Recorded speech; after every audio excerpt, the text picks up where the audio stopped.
What is at stake is more than one small country.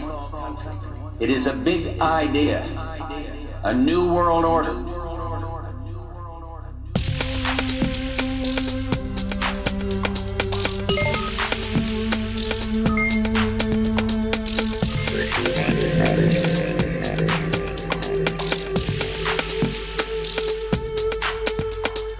Got me running, got me running, got me running, got me running. You ready? You ready? You got me running, you got me running, got me running, got me running, got me running. I come to this house of the people to speak to you and all Americans.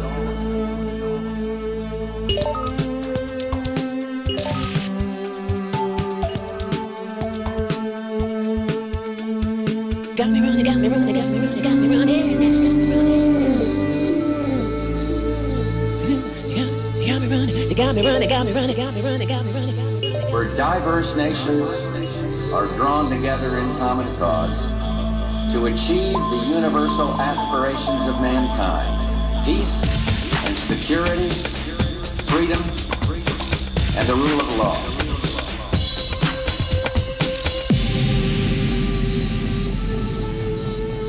Got me running, got me running, got me running, got me running. You ready? You ready? You got me running, you got me running, got me running, got me running, got me running. Even though I walk through the valley of the shadow of death, I fear no evil. You ready? You ready? You ready?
Got me running, got me running, got me running, got me running. You ready?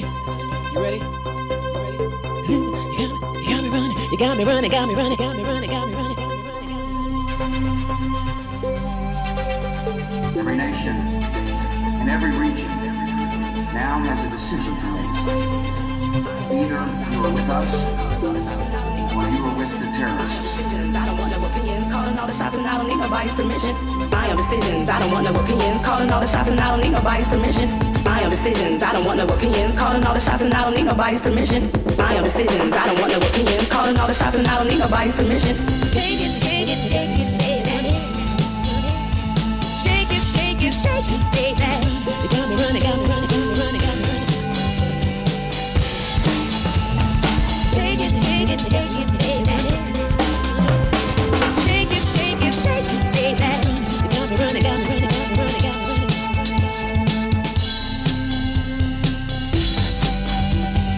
Take it, take it, take it, baby. Shake it, shake it, shake it, baby. You got me running, got me running, got me running, got me running, got me running.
shake it, baby.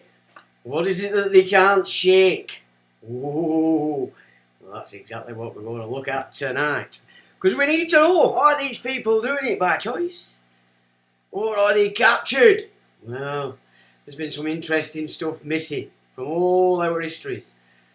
And we're going to take a peek into that tonight, because this is obviously a story ready to be told, because there's a lot of smart cookies out there on this game and seeing and pulling this together. And of course, I've studied this many years ago in the mystery schools, because this very subject matter is what the mystery school is all about. So, hopefully, you're going to get from it exactly what's needed right now, and we can stop thinking that we are lost and that we don't really know what we should be doing. We know exactly what we should be doing. I think the subconscious is definitely moving that way anyway. You can see that in the white race, in the way that it's shifting back into its old format, its old mode of war, because it can sense it, it can see it, and it can feel it. I think the conscious mind just hasn't caught up yet. And that's pretty much what you can see when you look at this picture that we're going to look at tonight and see how it's playing out today. That's exactly where we're going back. Whether we like it or not, subconsciously, the white monkey is on his way back to what needs to be understood and remembered. But not only the white monkeys, everybody needs to see this, because it's going to show you where you're at. If you're smart, I suppose. Now, we've got a lot to go through, so we don't want to be having me rabbiting on too much before we get stuck in. We'll have a little look at what's going on at the playpen, as usual, but then let's get into the idea of the history lost. And Mithra, who is this hidden god? And more importantly, who controls it? Or rather, who is the one that's claiming to be its emissary, we might say? Because Lucifer, I think that's just a cover. It's just a cover, let's say, to keep the secret societies and all the imps in it quiet. Quiet. We haven't told you what to say yet. Did we tell you that? No, don't think it. Well, it's about time we started to think it. And then when you thunk it, it's time you started to act on it. Okay, because this is real. It's no longer COD 4. This is real time, kicking down everywhere, and we need to realise why we're in this predicament. So without further ado, let's have a look at who's joining for tonight's gig at the old Wise Asylum. Untitled says, hello Sean and everyone, good evening to you. Untitled, Slipknot, alright Sean, alright everyone, says it's Trev, alright Trev. Mew says, morning, afternoon, evening, and all hello Sean. Evening to you, Mew. Recycling Gestapo. Oh, alright Sean and others who are fed up with all the BS. Yeah, I mean, they're shoving it out now, aren't they? It's quite ridiculous. I mean, that WEF bunch, what a bunch of toss bags. And our bunch of toss bags have been letting it know that they are signed in to this treaty that's going to... Oh, we can't do it. We can't allow this nonsense. It really is out of this. It's just ridiculous if they go with that treaty that they're pushing up there in the old United Nations. It shouldn't really be called that, because they're not nations that are tied to it. It's corporate governments. So it's not United Nations, it's United Corporations. That's what it really is, and we need to start to recognise that. It's not your friend, it's not bringing anything good. All the immigration is coming through because of that. Everything that we don't like is because the corporation United Kingdom, as a corporation, is signed into it. And the same is the crack for every other nation's government. They're all corporate, they're not acting for you, and the plans are not very good for any of us. But they've such a great flag on up there at the top, it's just fooling everybody. Everybody's getting fooled. As you know, America, get a grip before it collapses around your logos. He says, America goes, freedom goes. That's the way it is. PY Music says, evening all, evening to you, Paul. Jerry Sonamic Tune, well, thank you, sir. But it's very fitting, because there is something that needs to be shaken off. Indeed, whether they want to shake it off, or whether they're trapped, or whether they're doing it because they love it. I don't know. But we have to go back to that interview with the self-confessed ruling bloodline member who said back in 2008 that very few people of the ruling elite were actually operating according to what they were supposed to be doing. And that was 2008. So it's only got worse, I would suggest. Anthony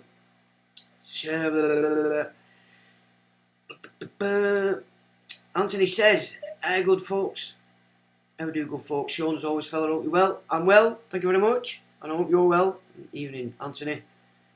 Kerry says, love from Ireland and love back to Ireland. I think you need a lot of it over there at the moment. Nyla says, hi Sean, I'm behind but catching up to you. Hello Nyla and welcome. Thanks for joining. Mew, PY, I've subscribed to your channel. Okay, there's a lot of music stuff going down in the background there. We like that as well. Mew says, looking forward to listening to your handiwork. Cause 1973. So here we are once again for another thrilling adventure at the Wise Asylum. We've got the gigs and all of it. Groovy, groovy. And train's arrived. Are you late or have you been here from the start? Old train. Old train. And Gary, have you been looking at Bunreet and their push of rebuttal against the government? Here, so I'm suggesting Jerry is in Ireland.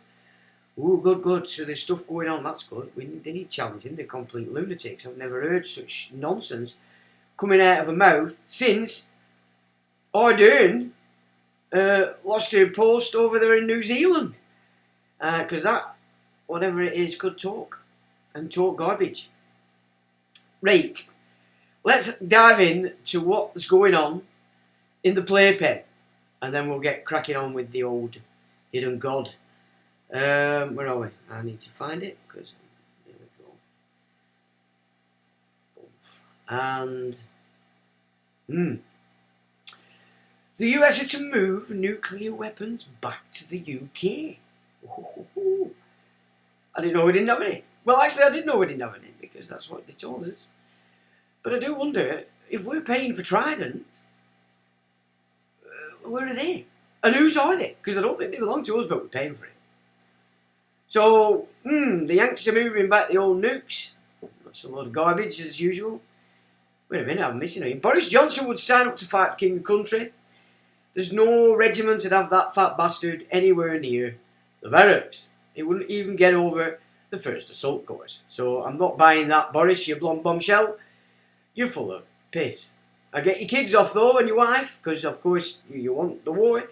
I want your kids off and your wife off.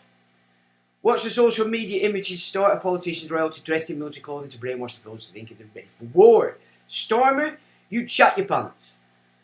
Charles, you chat your pants as well. We've seen you when you thought you were getting shot one time and you papped it.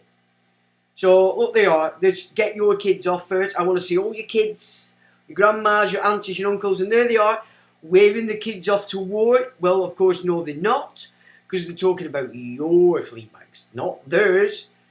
Because they don't love theirs, they've got other plans for them, of course. So God knows what they're getting up to behind closed doors. But they're certainly not waving their kids off to any war. Yours. They want to wave your kids off. First Britons were black, says a fruitcake. Exhibition on diversity claims. The exhibition claims that 11% of Roman Europe was black, popularly based on a 2009 study. Fuck off, you fruitcake. And I have no idea who you are, and I don't really want to know. But you're obviously tapped. And in 1533 on this day, King Henry VIII of England married his second wife, Anne Boleyn, who again is black. And here are the happy couple, according to Channel 5 series Anne Boleyn. Oh my word. Fruit Bat United, everywhere, and they're pouring in, and they're going to think that this is real. And of course they like slapping females, don't they? Why is Labour MP Aspana Begum living in a council flat when she's on 90,000 a year and there's 23,000 people on the waiting list in her area? Has the woman no shame? Of course she's no shame. She's tapped. Yep. And she just wants the money. It's cheaper in a council house. And we did miss a couple, so I'll just flick it back to what we missed, but oh dear, should we be safe? Should we feel safe that America's got nukes on our land while Biden is in control? And then more to the point, who's going to get it next? I think we know exactly who's going to get it next, don't we? Oh dear heck. Britain has been penetrated, the Westminsters of Westminster. I think that's very fitting. In truth, they certainly are. Oh look, we've got some more defence, Foreign Affairs Chancellor, Secretary of State, and Leader of the House. Penny Mordaunt, they're playing a game with her. I think they're trying to push her up to become kind of fantastic and amazing. And we missed this, which was British government confirms commitment to who? Pandemic treaty. Well, we haven't said yes, so you can get stuffed. Okay, but this is going to be scary because this is where UN immigrants are going to start getting on streets with arms. But they're really pushing for this civilian military force, more importantly. I don't know what I've done with my camera, but it seems to be behind all these for some reason. And this is what made all the money through this 904%, and it's actually a mystery sector. Plus 904% during the last, from 2020 when it kicked off, but it started creeping in 2018. Global security, UK aid cuts have devastating impact on women's health. What's it got to do with women, UK aid cuts? We don't care about other countries. We know the UN is because it wants us to pay for it. Well, we're getting fed up. We're getting fed up. And they always use women and girls. But we don't really care. Let them talk. The males are there to look after them. And breaking, modelling from Imperial College London warns that the UK needs 4 billion army conscripts to stand a chance of defeating Russia. Well, he's not very bright, is he? No, I wouldn't have thought so. 4 billion conscripts. Well, I hope you're sending yourself and your kids and your grandma, your aunties, your dog.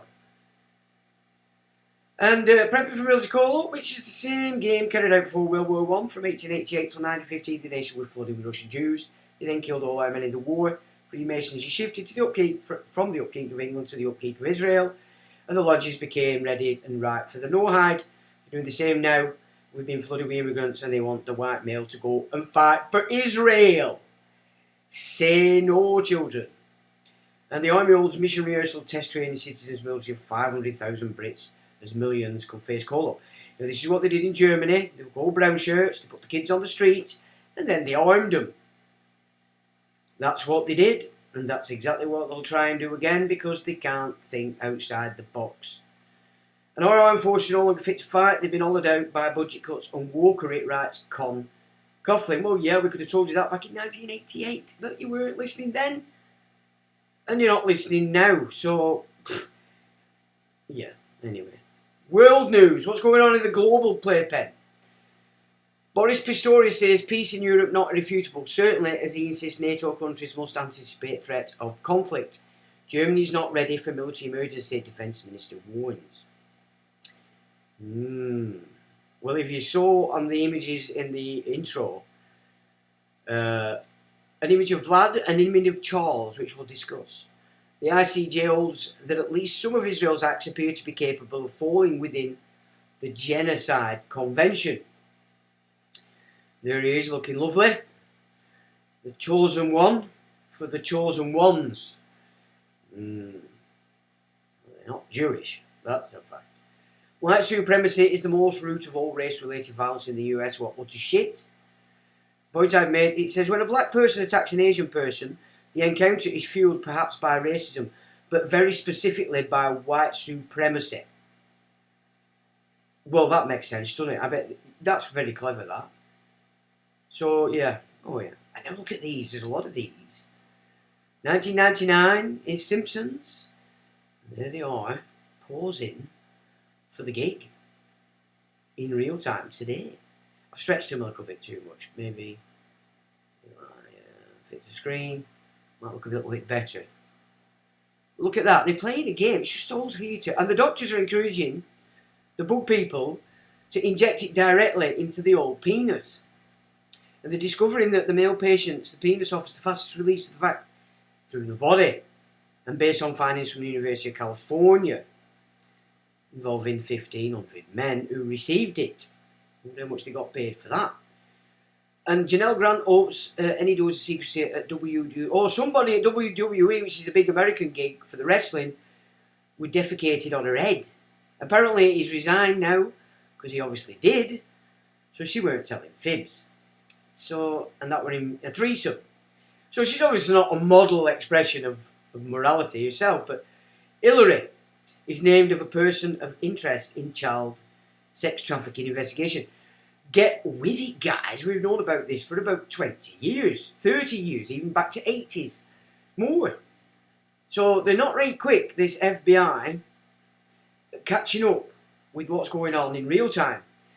WEF member calls for farming to be serious crime equal to genocide. Exactly what the Bolsheviks did. And then starved everybody to death. Can't you see? That's what they're doing. They're pushing for farming to be labelled a serious crime. It also fits in with Codex Alimentarius, which is the statutes to force that. The US has pulled further ahead of China in the race for the world's biggest economy, thanks in part to a vibrant American consumer. US extends lead over China in race for biggest economy. So that's got to be good news, providing America can wrest the government back into their own hands. And WEF caught orchestrating US border crisis from military bases in Panama. So the WEF, the UN, are controlling this mass immigration into everybody else's country, and you still can't see it as an act of war. You know, the baby boomers, Gen X, you've no excuse. We were brought up knowing exactly what happened in Germany, and most of you have gone for it. House Republicans have introduced legislation to defund the World Economic Forum. Hip, hip, hooray. You need to defund this bag of shit, because you're the biggest funders of it anyway. If you go, it's nothing. It's nothing. So let's hope that that picks up some teeth. And the Germans are protesting. The Dutch are doing it. They're all at it, and nobody's reporting it. Where are the British farmers? You useless bag of shit.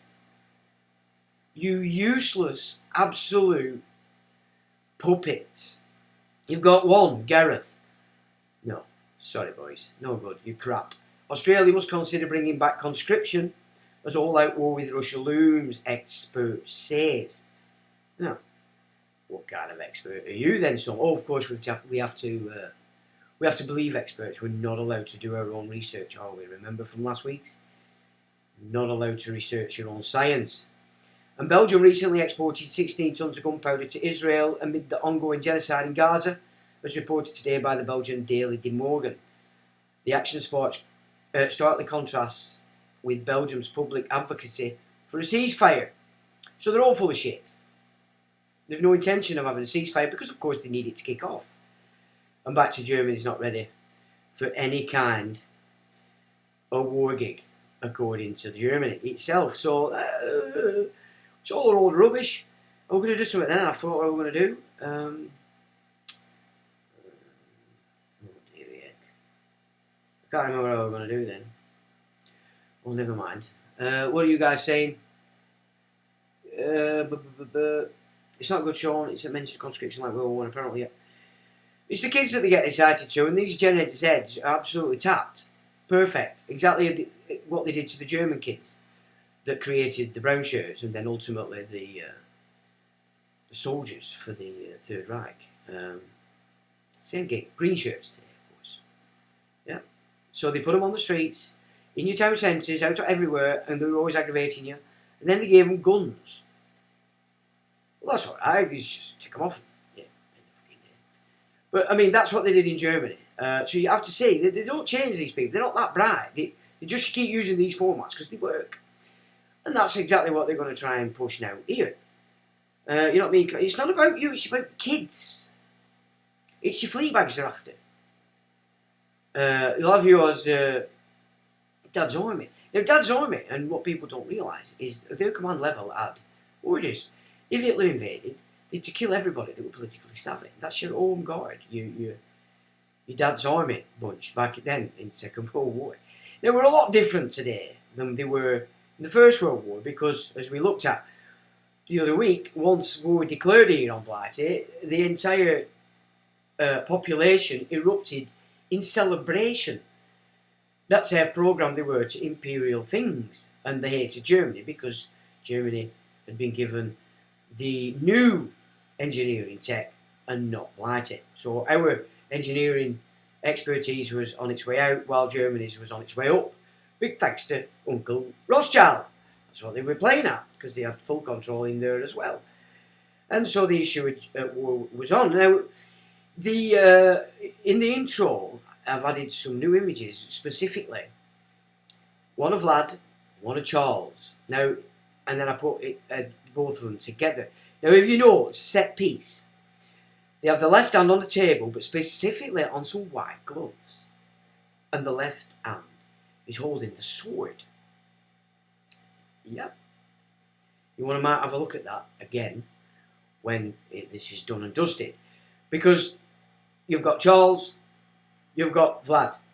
All the same uniform, all the same insignia, to the letter, the same pose. So it's symbolic.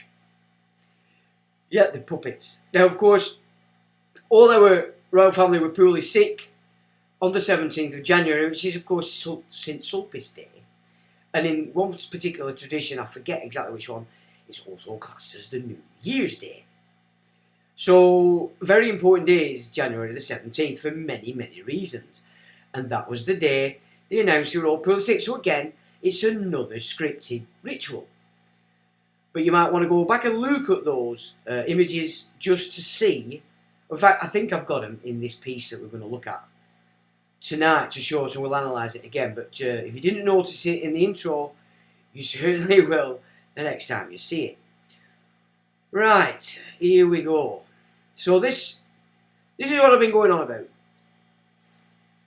for the last few weeks. That obviously took a little bit longer to get to going, but I've been on this all week. Mithra, the hidden source of the game. And of course there's the famous picture of Mithra killing the bull. But notice he's not looking at the bull, he's looking away from the bull. Yeah, and many people have tied this, because they want to take it off the track, the scent, as it's got something to do with sacrificial rites. Nothing to do with sacrificial rites at all. It's the move from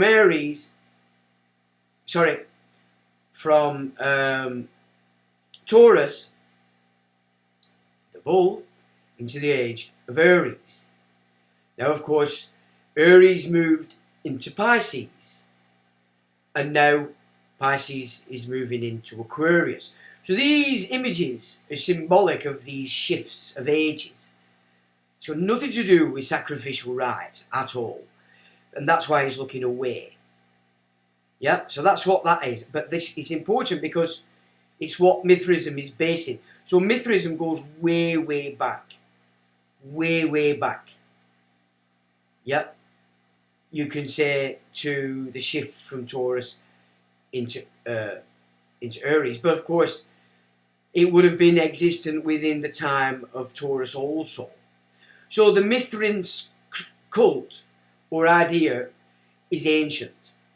But as we're going to see today, the ideas that people have of Mithraism are incorrect. Because what the original Mithraism was changed first by Zarathustra. And then it was changed again by the Mithrians who wanted to pull it back to some kind of semblance. But it starts to make sense as we go through this. Because this is the real core of the power base that's running everything. And the secret societies are there to basically pull you into this initiative, but it's not the original side, it's their own, while hiding it so you don't see it, and of course you have to get to the upper degrees. So basically you've not gone in through the lodge, you've gone through the back way, which is exactly what happens when you've gone through these initiation gigs, if you choose to go in that path.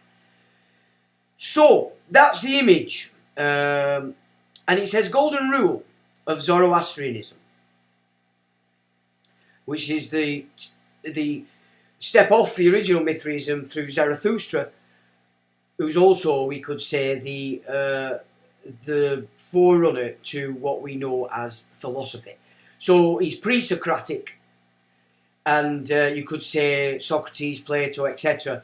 were carrying forward the philosophy that were put forward by Zarathustra, giving us Zoroastrianism, the Magi. Yeah. So the golden rule of Zoroastrianism, is that a little bit small? Let me just It is a little bit small, that, isn't it? That's a little bit better, I think. Can you see that a bit better? So the golden rule of Zoroastrianism is do unto others whatever is injurious to yourself. Sorry, do not do unto others whatever is injurious to yourself. Now, that's Zoroastrianism. Now, when we get into a period of about 30 years before the birth of Jesus, there were a lot going on in Sanhedrin, in the temple in the Middle East, to the point that they were in a bit of a mess. So they called in this particular guy who was called Hillel, and he was from Babylon. So they pulled him in to run the temple. And this is about 30 years or so before Jesus was born. Now, he was a very well-respected guy, and he knew what he was talking about. And he was asked, I don't know why it's come up like that, it's WordPress changed slightly since I updated it, and I haven't sussed out to make it flow as well as it used to do, so there might be a few hiccups here and there. But he was asked to basically define the meaning of the Torah. And he said, we're asked to define it, do unto others as you would have done to yourself. And that the rest, meaning the Torah itself, is a commentary on that truth. Yeah? So that's basically very in sync. So you've got the Zoroaster, you've got Mithraism after Zarathustra. That's his main premise. And then the Torah is the same premise. So the Torah itself is the Tanakh is based on the same ethos that we got through the philosopher Zarathustra. He wasn't just a philosopher, of course. These guys are magicians, but for the public who are not supposed to know about all that stuff, he's a philosopher. Now, Zoroastrianism is also known as Mazdayasna and Bedin. Mithraism is the ultimate foundation doctrine upon which the path to personal power is travelled. But this has been occulted, and as a result, its form is cryptic. And over the millennia has been concealed in the folklore and folk traditions of the Iranian people. So it's important you understand that these traditions were what were formed by the Aryans in Iran. So we're going way, way back. Aryans who are us. That's who we are. Okay? Ever being pushed out by this other force. Yeah. And I think originally we came down from the north because of the Ice Age, it's said. But then we got pushed back and ever westward. And we've been being pushed back ever westward ever since. And that the civilization that they're trying to shove on Tartaria is in fact the civilizations built through the White Onkeys, Scythians, Saka, the Alans, all these different tribes. And not necessarily all white as in pink like we are, but not black and not sons of Ham, which was North Africa, the Arabs and the Egyptians. They're the children of Ham, not the Negroes. It's very clear the Negroes are not children of Ham, just the northern Arabs and the Egyptians and the Canaanites. So they're the children of Ham. This is all about a different peoples, okay? There's possible ties to Israelites, as to that's where they ended up as well. But again, we've looked at that in the past. We've explored it through archaeology to see how that matches up. We don't need to go through all that again. But there's a lot happening in that time that mixes in with these changes that were going on through the Zoroastrian tradition. There are 4 major celebrations within Mithraism. The 4 major holidays celebrate the solstices and the equinoxes. This in turn presents Mithraism to be a ceremonial recognition of the cycles of nature, known to the Abrahamic religions as the work of the Druid. Okay, so the Druid, you would say, held on to the ancient and old part of this system. Now remember, the Druids and Druidism were banned by Rome, but it was banned by pagan Rome. Christianity in Rome hadn't took all, they hated it at that time. So this is interesting. This is important when if you're religious, coming from a religious perspective. because everybody lumps everything in as pagan. But pagan Rome banned Druidism. So there's a distinction between the two. Yeah? Otherwise, you know what I'm saying? There's a distinction. But they did came from the same source as we get an insight to from a letter from Caesar to one of the British leaders back in the times of Julius Caesar. I've got that on site. I'll put that up underneath this for you to take a look at.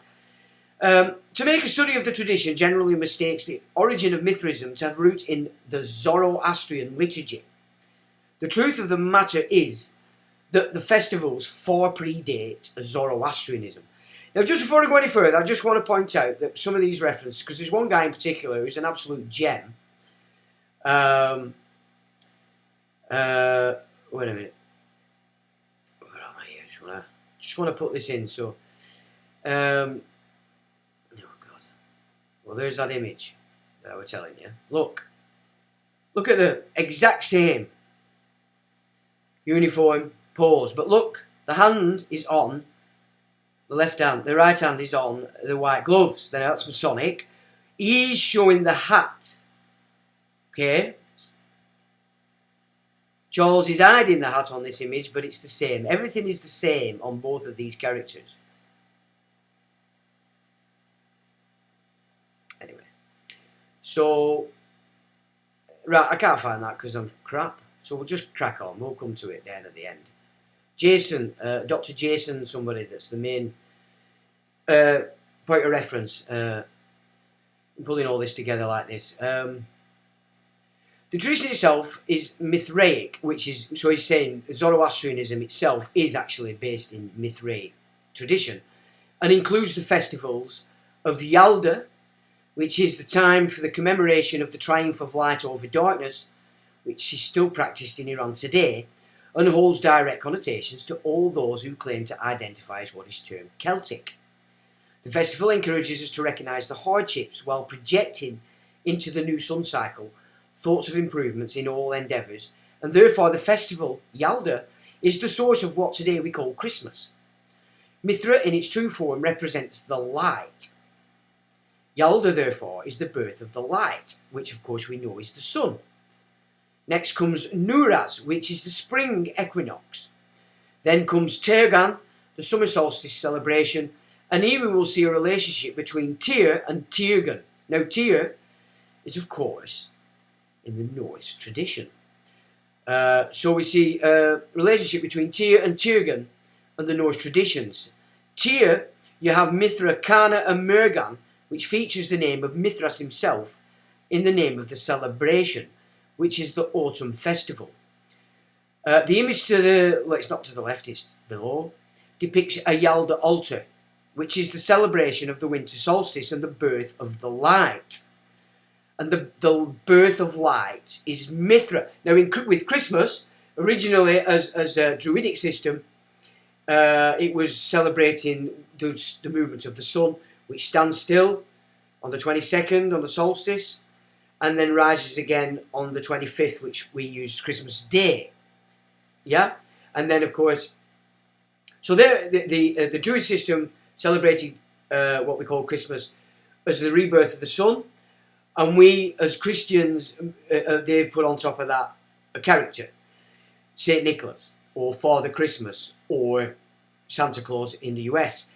But ultimately, as a personage, we're talking about the light, or what was Mithra, okay, before Zarathustra, because he changed the whole gig. So basically, pomegranates are very important in the Iranian traditions. They have quite a big significance, actually. On the decorative pomegranate, there's a symbol which has become widely known as the paisley pattern. Now, how many of you know what the paisley pattern actually means? It says which is called bota in Iran. The original meaning of its symbol is reflected in a contemporary stamp issued by the Iranian government, and it represents a bent cypress tree. So that's what this paisley pattern actually represents. It's a bent cypress tree. Yeah. Evergreens are sacred and honoured by the Mithraists, and we can see this carry forward in our times as the Christmas tree and the holly, a direct survival of the Mithraic reverence for the evergreen. The type of evergreen that's most common in Iran is a cypress tree. The cypress tree signifies truth in ancient Iranian culture, Asher or Arta, truth in the sense of what the Vedic religion referred to in the older Sanskrit texts. And so the idea of a bent cypress tree is that in order not to break, in order to endure, the truth has to bend, which is an idea that has a certain relationship with the archetype of the trickster, specifically in the Norse tradition and Loki. Now, if you understand the Norse tradition to any degree, Loki is the sort of trickster, but yet he's revered. He's not seen as evil like Christianity is supplanted on the trickster and calling him the devil. So it's a complete shift again in the Christian game, as opposed to how the Norse, the Vikings, or the Scandinavians understood Loki's role as the trickster, because he's revered. He's a very important personage and operates for or with Odin also. So, you know, good and bad, both sides there. Loki's there to keep things in check. And if you watch Vikings, the latest lot that we're on, that we all like, you get to see that, how Loki's revered, and he was a shipbuilder in that series. The idea of a dynamic capacity of the truth to bend and be adaptive, and could also be the basis for the geometry of the Phrygian cap, which is an important symbol in Mithridatic theology, and was a major piece of attire worn by the Scythian. If we just find it, because I should have put a picture of it, but I didn't. But I have one down here. So my apologies, just so you get the picture. There you go. But they actually bend usually. So it's the origin of the magician's hat as well. Now, the Phrygian cap bends when it's the Scythians. There you go. The Scythians adorned it that way. I don't know why I haven't put that up here. I think I thought I had actually, but never mind.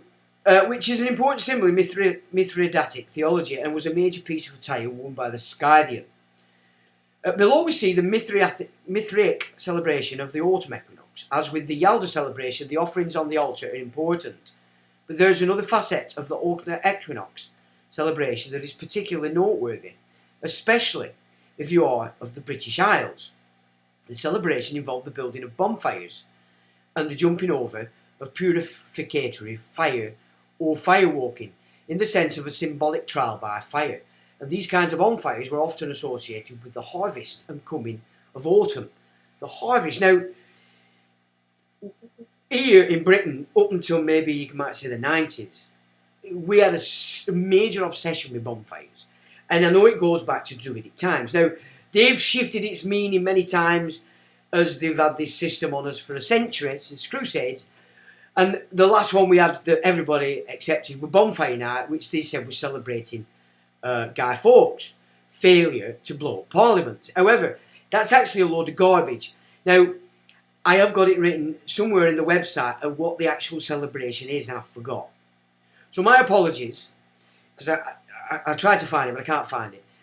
But it's actually not even Bonfire Night. The reason it's always got a lot to do with this, a purificatory sort of ritual. And in our subconscious, living on the British Isles, still pulling in and having a hold on the old Druidic system, it's in our genes. Yeah, it's in our genes. And I've said this before, that the original church from the Council of Nicaea, we're not getting into what we're before, whether it's right or wrong, but the original church, it only made sway because it incorporated so much of the Druidic system, which is why we're accepted here. And you can see that when you entertain what we know of Taliesin, the bard in the 5th century, because he was clearly a Christian, but obviously tapping into the Druidic system. So there must have been some agreements at that time, you know, people were coming to agreement rather than forcing it, where they did shift the entire theology of the British Isles and just melded it with Rome Christianity. And it must have been, I think, it weren't something that we battled about, fought over. We're talking about Christianity before the Crusade times and this infliction of this dark side of the Mithraic system that was always over there in the Middle East and beyond through Persia, etc. That the Crusades, in fact, brought that over all over Europe, and this is why we're in this mess today. It says the celebration involved the building of bonfires and the jumping over of purificatory rites, yeah? And this specifically just before the autumn, so November. And there we have just another couple of altars showing the offerings, and there we have some of the Iranian Mithric rites around the bonfire. So this is where it all has its source. As with all things, as time progresses, the original ethos is lost as another interpretation rises from the cauldron.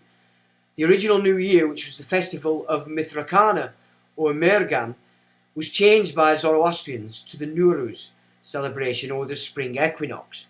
So they're even changing times of New Year. This meant that the date of the New Year was moved as the religion of Iran shifted from Mithra to Zoroastrian. So there was a major difference between the original Mithraic tradition and what was created under Zarathustra to be known as Zoroastrianism. From Mithra to Zoroastrian, aspects of the original Autumn Fire Festival were grafted onto the celebration of Nowruz, so that on the last Wednesday of the year before Nowruz they jumped over bonfires. Another part of the celebration is for the people cover themselves in sheets and then bang on the walls of houses to exorcise demons and malevolent spirits from the house. Now get this, the people dressed in sheets, which represented the ghosts being exorcised from things and places, and they are then offered sweets, right? So elements of what became the Samhain festival or Halloween are also traceable back to this original Mithraic autumn festival. See?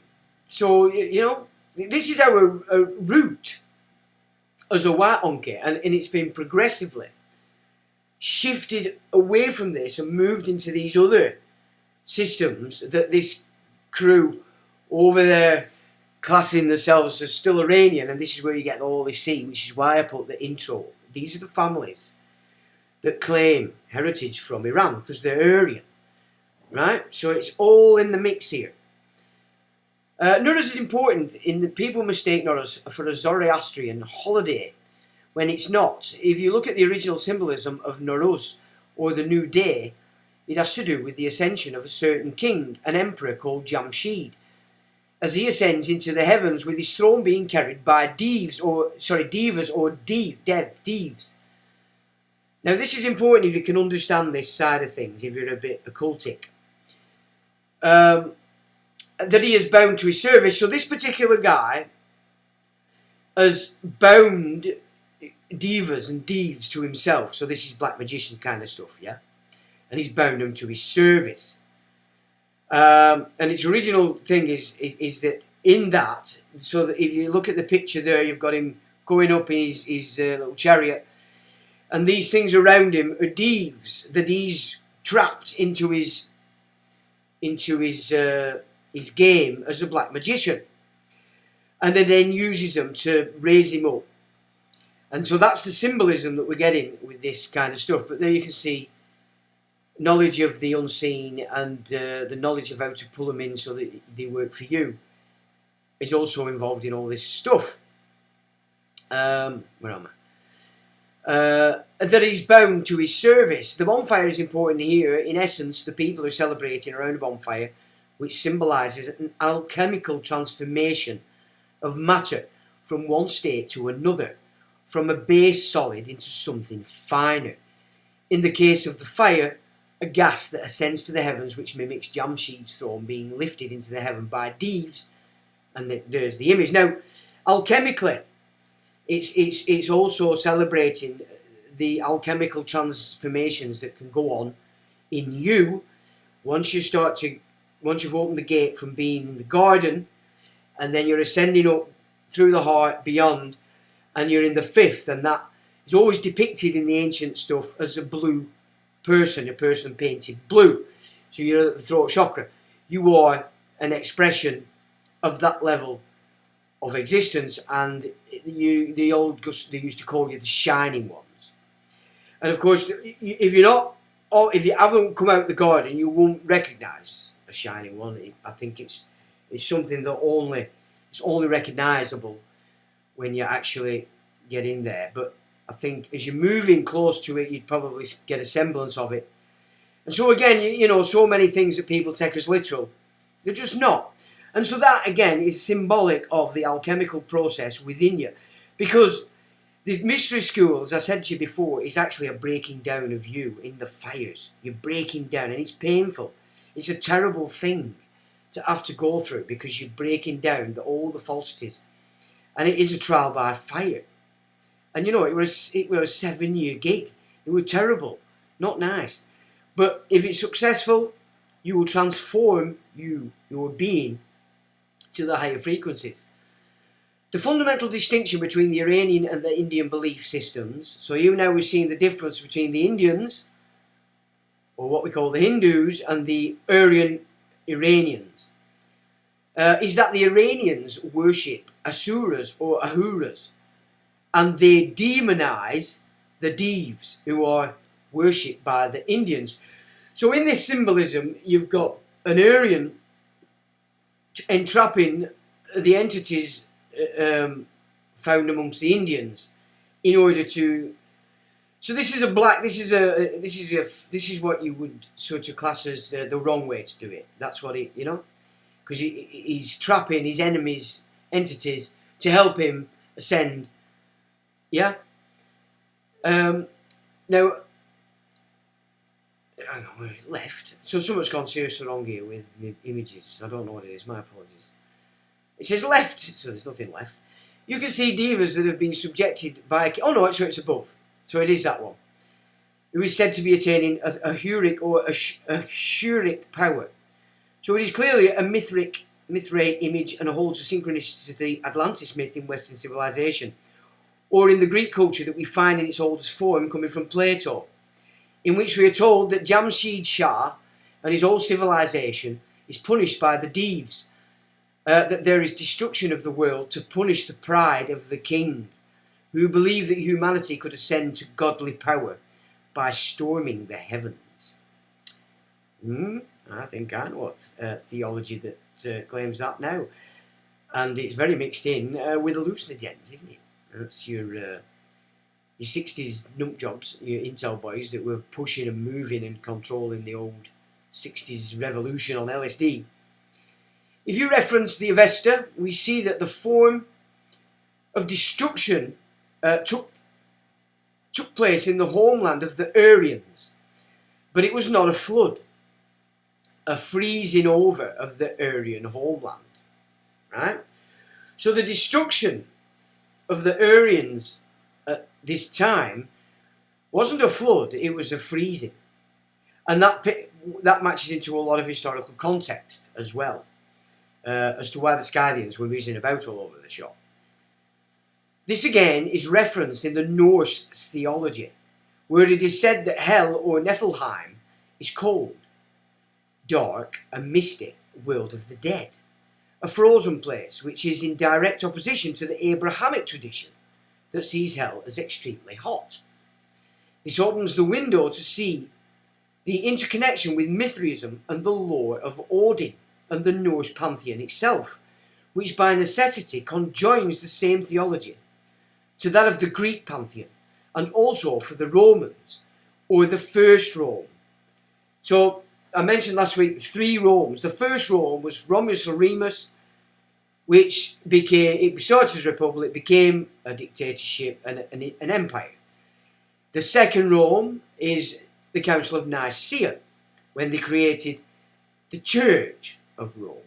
The empire went over to Constantinople, and there we have the monasteries starting to build, and we could say that's then, well, not could say, that is the second Rome. Yep. The second Rome was Constantine III. Now this is where it's getting important. The third Rome is claimed by Russia. Now, very interesting, because when you get into the liturgy and everything, the Catholic Church, or Roman Catholicism, because the original Catholicism was actually the Byzantine.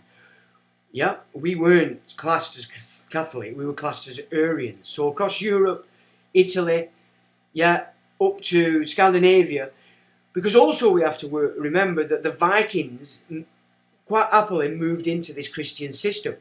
So agreements were being made all the time, so that this data had to be known and understood. For the Vikings, the Norse, to come into the Christian, because they knew it was based in it, which it was in its original form from the Council of Nicaea. It's the time of the Crusades that pulled in everything from the east into across Europe, and it's been causing problems ever since. Now, Vatican II, when you get into the theology, what it's actually doing, it's pulled the Vatican system entirely under the authority of the Russian Orthodox. Right? So that's from 1963, the Russian Orthodox Church is Rome. What's been built in Russia is Rome. Yeah? It needs to be understood, because this went on in 1400s, when the two Western Romes collapsed. Or, well, they weren't classed as Western Rome, they were classed as East and West. So the Byzantine Rome collapsed, and the Western Rome collapsed, right? The Arian Rome. And in the 1400s, and this is when Russia claimed to be the third Rome. So it's been going on for a long time.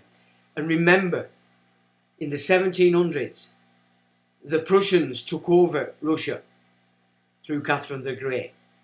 Yep. So there's been major changes. So we've had like a tradition amongst us Western Aryan folks, which is Europe. Yeah, it's Britain, Scandinavia, and goes further afield than that.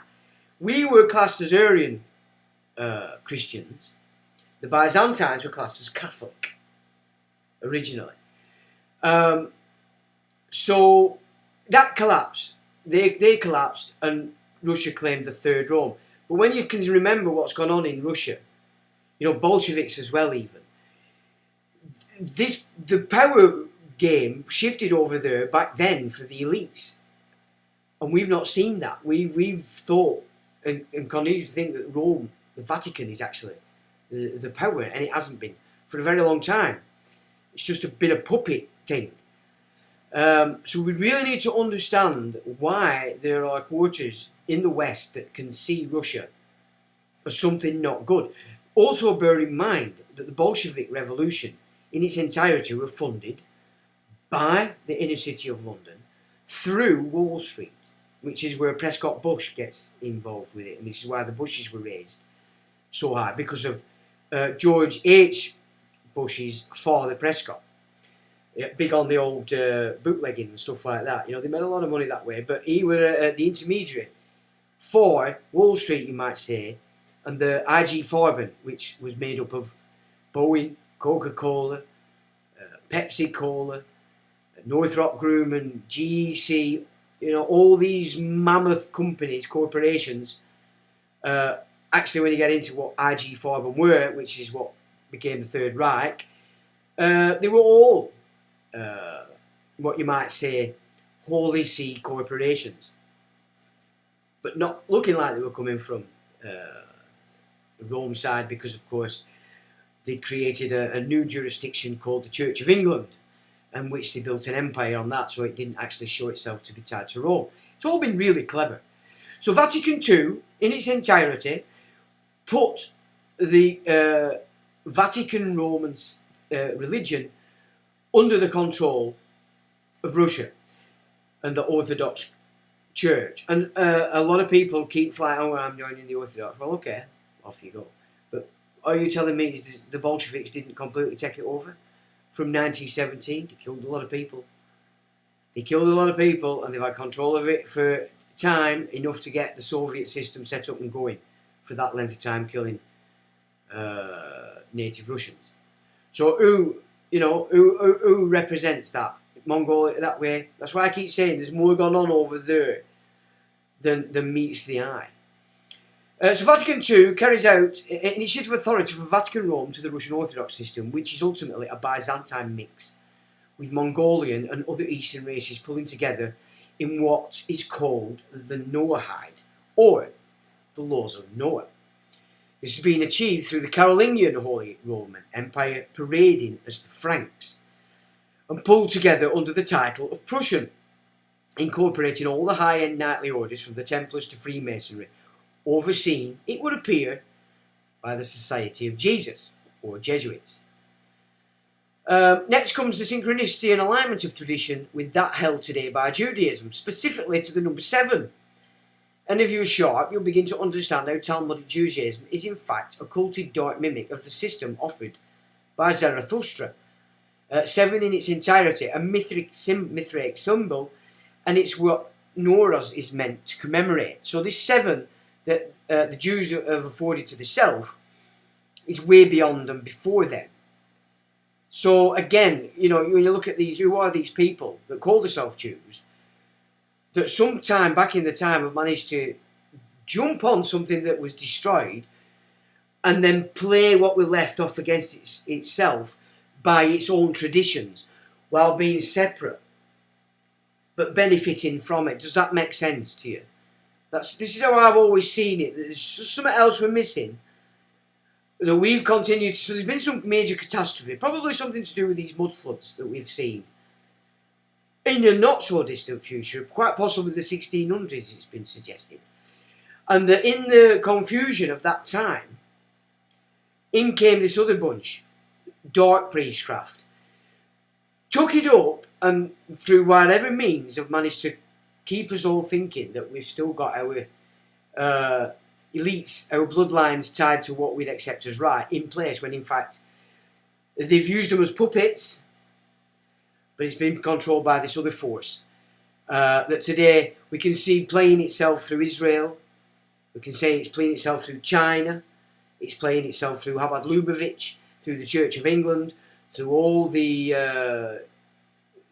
Zionist churches across America and everywhere else that system's took hold. So you can see, so 7 is an entirely a Mithraic symbol, and it's what Nowruz is meant to commemorate.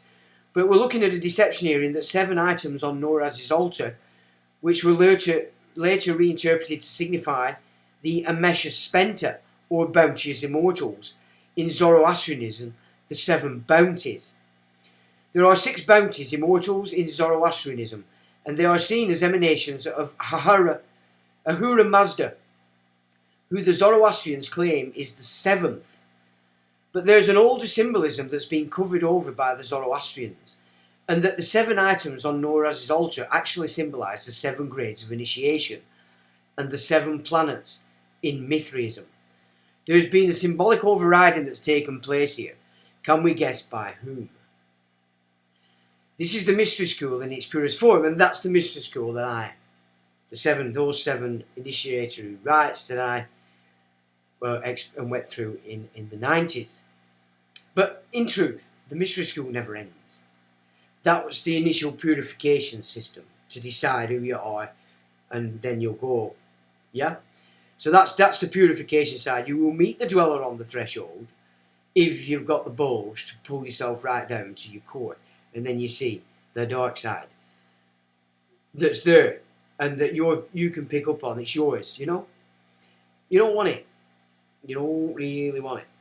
So there's definitely in this tradition a point at which you've divided, you're one or the other, right? That's how this original game works. Now, it's been changed by the Zoroastrians, and then it's also been changed again by this bunch that claim to be Jewish, but are certainly not.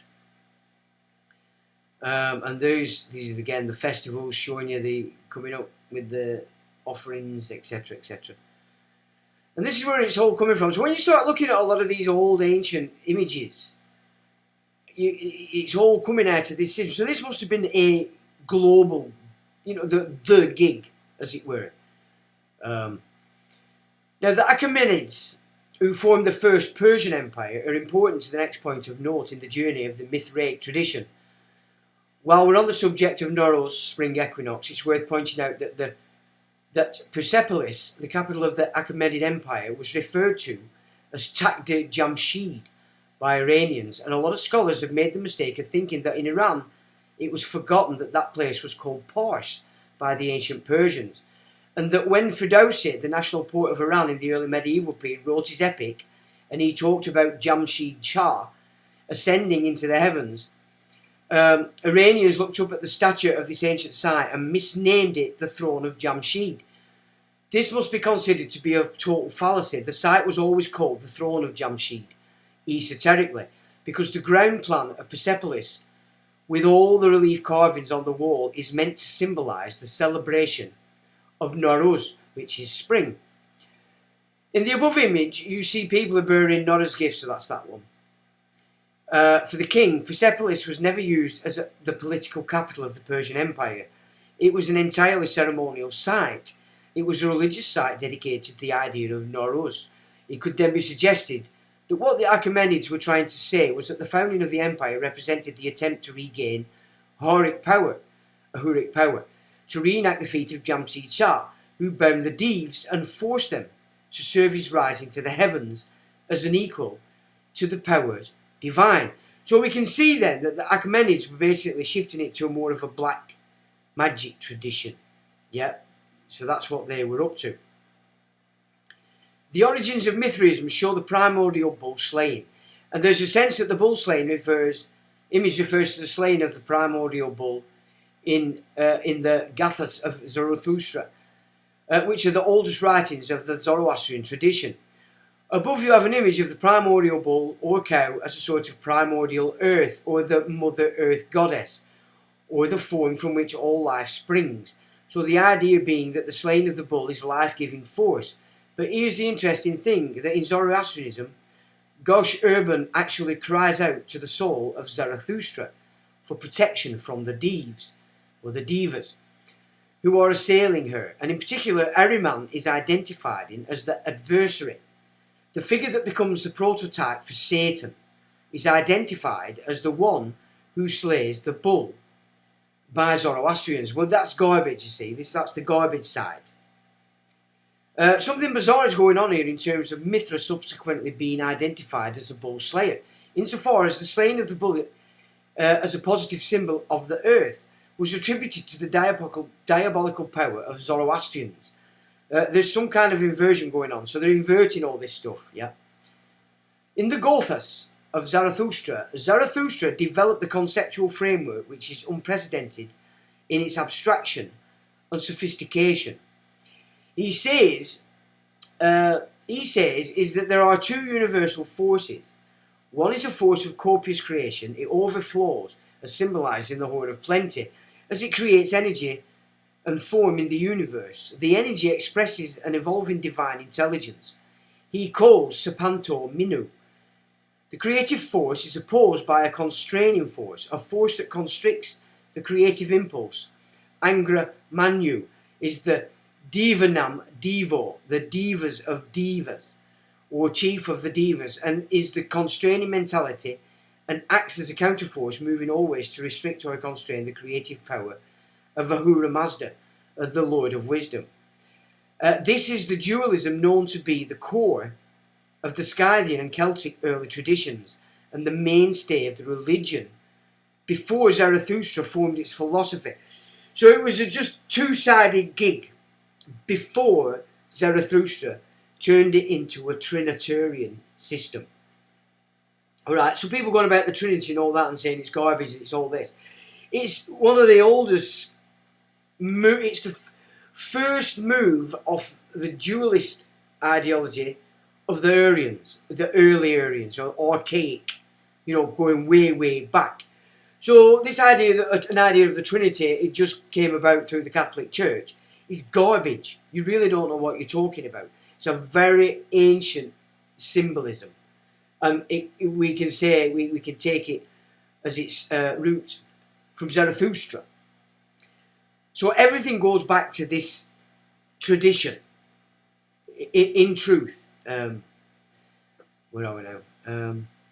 So there's basically a lovely force and a nasty force. Now there's their depictions of the Ahriman.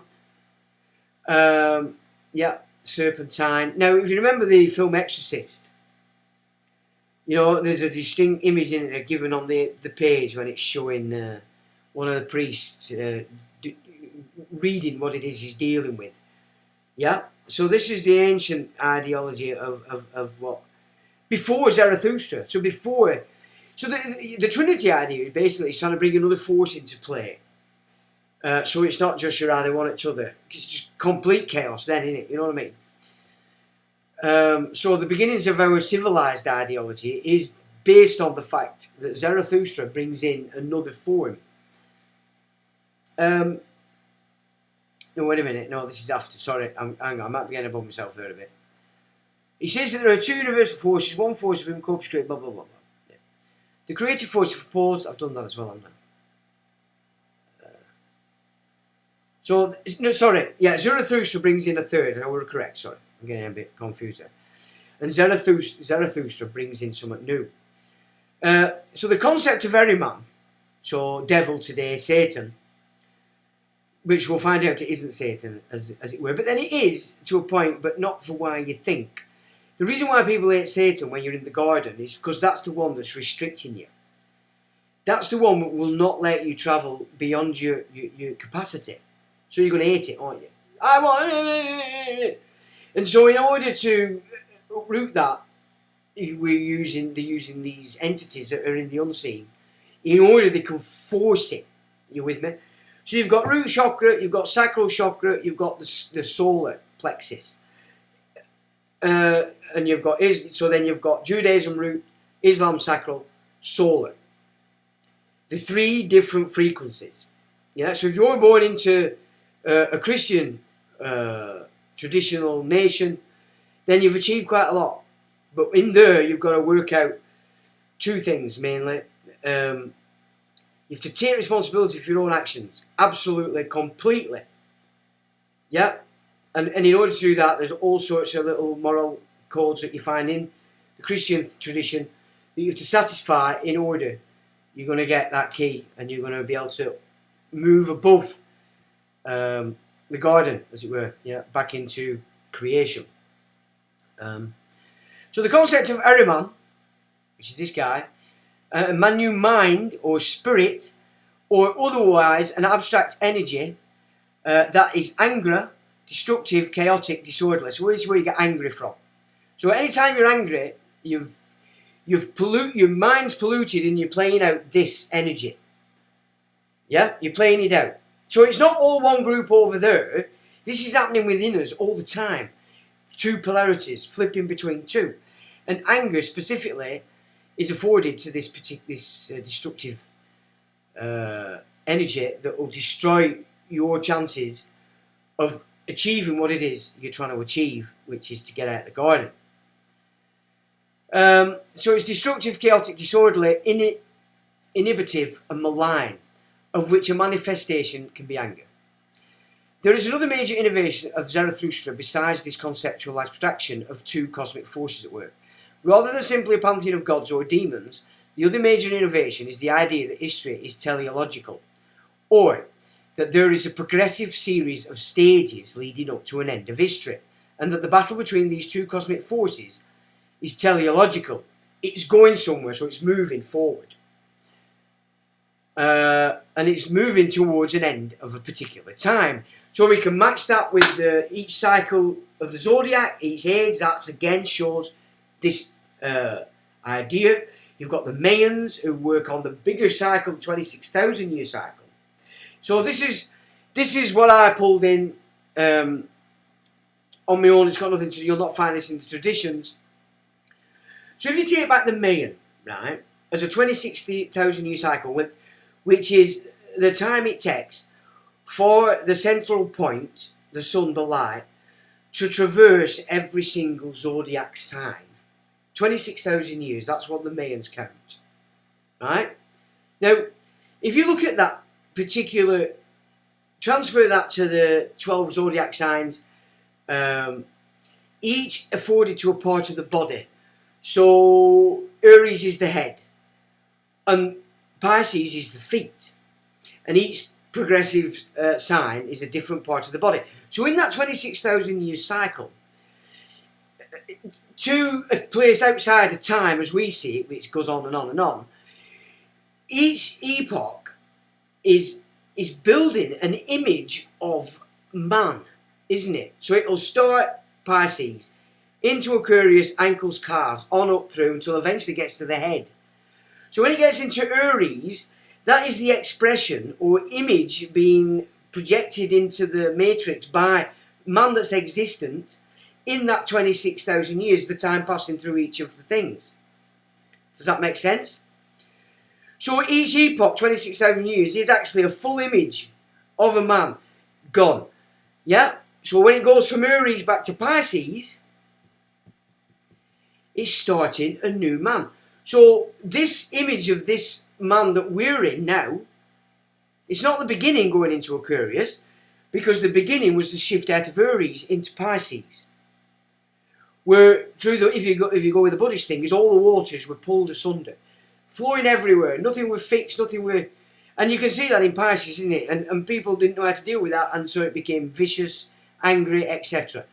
And so everything that was remembered from the past image of man in the 26,000 years came back into Pisces and were thrown all over the show. Now in Aquarius, all those waters are going to be pulled back together as we start to build this new image of a man through this next 26,000 year cycle. So I wrote this: we can thus better see the 26 years great cycle taken from the Maya and other traditions as an image in the building of man through each zodiac sign representing its apportioned body part. We could say that as we are about to enter the cycle of Aquarius, which represents the ankles and calves of the body, avatar, then the age past. Pisces would be the feet upon which the new image of man is being formed. The waters were pulled asunder and loosed through the last stage through Pisces in order everything that was carried forth from the previous 26,000 year cycle before Aries moved into Pisces as the head of the image of man. Thus after the last stage of Aries, the cycle began again and shifted back to the beginning again, to the feet of the next. A new image of man started in Pisces. That during Pisces everything carried forth from the last image of man and will be thrust asunder, so that through Aquarius this current age shift, the waters will pull back together as if through a filter to wash away the timelines not befitting the next age or image of man. This could include such that in this time of revelation you are forced to pick a timeline to measure your truth and worth based upon what has been made known through Pisces and has been available to you by your own efforts or lack of in this time now. A measure not born through occulted movements and sly manoeuvres. So you can't blag this, but by the quality of the heart. This is the base of the Egyptian weighing of the heart ceremony, but in Egypt it's symbolising this act for a time after the death of the avatar. And death brought, so basically death in the Egyptian symbolism of it was brought into ritual play after the avatar died. But today we might say that judgment weighing of the heart is actually happening in real time now. Yeah, first dose, book script, second dose. You know, so first dose, trust. It's all about trust issues, these, if you think about it. You trusted everything you now know you shouldn't have trusted. You trust in a foreign culture because it tells you it's got good intentions. You want to see through that now in this next one. That all these horses are there for you. It's not something to be scared of. They're there to show you where you're off the mark. So that's just right. Thus, Zarathustra brings forth the idea of chronological time in a way that's unique and was a major disruption to the existing Mithraist tradition held by the Iranian people. The shift off the doctrine was so huge there was a major pushback by the Mithraists. The people of Mithras reintroduced Mithra into the cosmology of the Zoroastrians in a way that attempts to repair the dualistic divide between good and evil, light and darkness, truth and deceit, that Zarathustra is directly responsible for creating. Now, the reason I think that's the case is because Zarathustra was creating a system to show you that there's only you in control while you're here in this avatar. And that in you've got dark or light, pick it, choose which one you're going to play with, right? And obviously these Mithraists of old had lost their power. So they had to create some other mechanism by which they could steal that tradition but still stay on top. So they introduced this third power. So I was a bit off track before we started through, so my apologies. So there's another shift coming on this tradition now. Around 600 BC, so again this is about 100 years after the time of the Israelites, if you go by the archaeological evidence. So this is going on 100 years after the Israelites have took away from the Middle East. And then all of a sudden, this Trinity idea is about to take hold. Right? So this is what I said before about, in my opinion, I don't think the Assyrians necessarily enslaved the Israelites. They pulled them out of there and freed them up into the north. Scythia and such. Iran, all these places that the Aryans were. So around 600 BC, a century after the trials of Israel, it can be said that the head of the thinkers we refer to as pre-Socratic, so the thinkers that came before Socrates, would continue and expand the philosophy through Zarathustra to Anacharsis of Scythia and people like Heraclitus of Ephesus and so forth. We can deduce Zarathustra and his theology to be so abstract and conceptual, that we can see it as a beginning of philosophy, and its matrix is entirely Indo-European. There is nothing Semitic about it whatsoever. So the children of Ham have got nothing to do with the Aryan tradition. It's nothing to do with the Zoroastrianism. Nothing to do with it at all. The Semites are the children of Ham, the Arabs, the Egyptians and the Canaanites. So a big chunk of Phoenicians, or the Phoenicians are these. So this is the battle. The Aryans are not Semites. Look at the Aryans today, bending over backwards for these people. Like you're some kind of bitch, you're bending over backwards. You're breaking every moral code going for a system that hates you, a system that's been beating the shit out of us forever. Keep that in mind, people. Now, Anahita becomes an important data. Understand that how they achieve that is to comprehend the fact that Mithra, in Persian and other Iranian languages, is a name that is only given to females. This is why the church is all about the feminine. It's Mithra. Mithra is a feminine name, and the deeper you dig into the origin of Mithraism, including accounts by Herodotus and other Greeks, you see that Mithra was worshipped in the feminine form originally. And so the figure of Anahita, who is later identified as the mother and consort of Mithra, was a split off the feminine aspect of Mithra himself. Interpreting the meaning of this idea pulls in the mother-son marriage exemplified in Egypt and perhaps carried through into Rome, as some of the characters becoming emperor expressed a rather unsavoury, at least by today's standards, tie to their earthly mother. Right? Thus we have the scandalous myth that Mithra gives birth to himself by taking his mother as his consort. And when you get into a lot of the Abrahamic stuff, especially the Zohar stuff, there you go. But they've shifted it into something else. They've shifted it into the Ein Sof. This is where you get the transgender stuff from. Their version of it, but their version of it is twisted, it's shit. It belongs to that, the Eraman.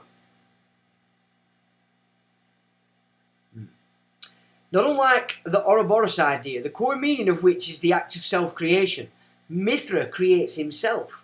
Mithra is not created by another deity. Mithra, in effect, brings himself into being. So that is Genesis 1, isn't it?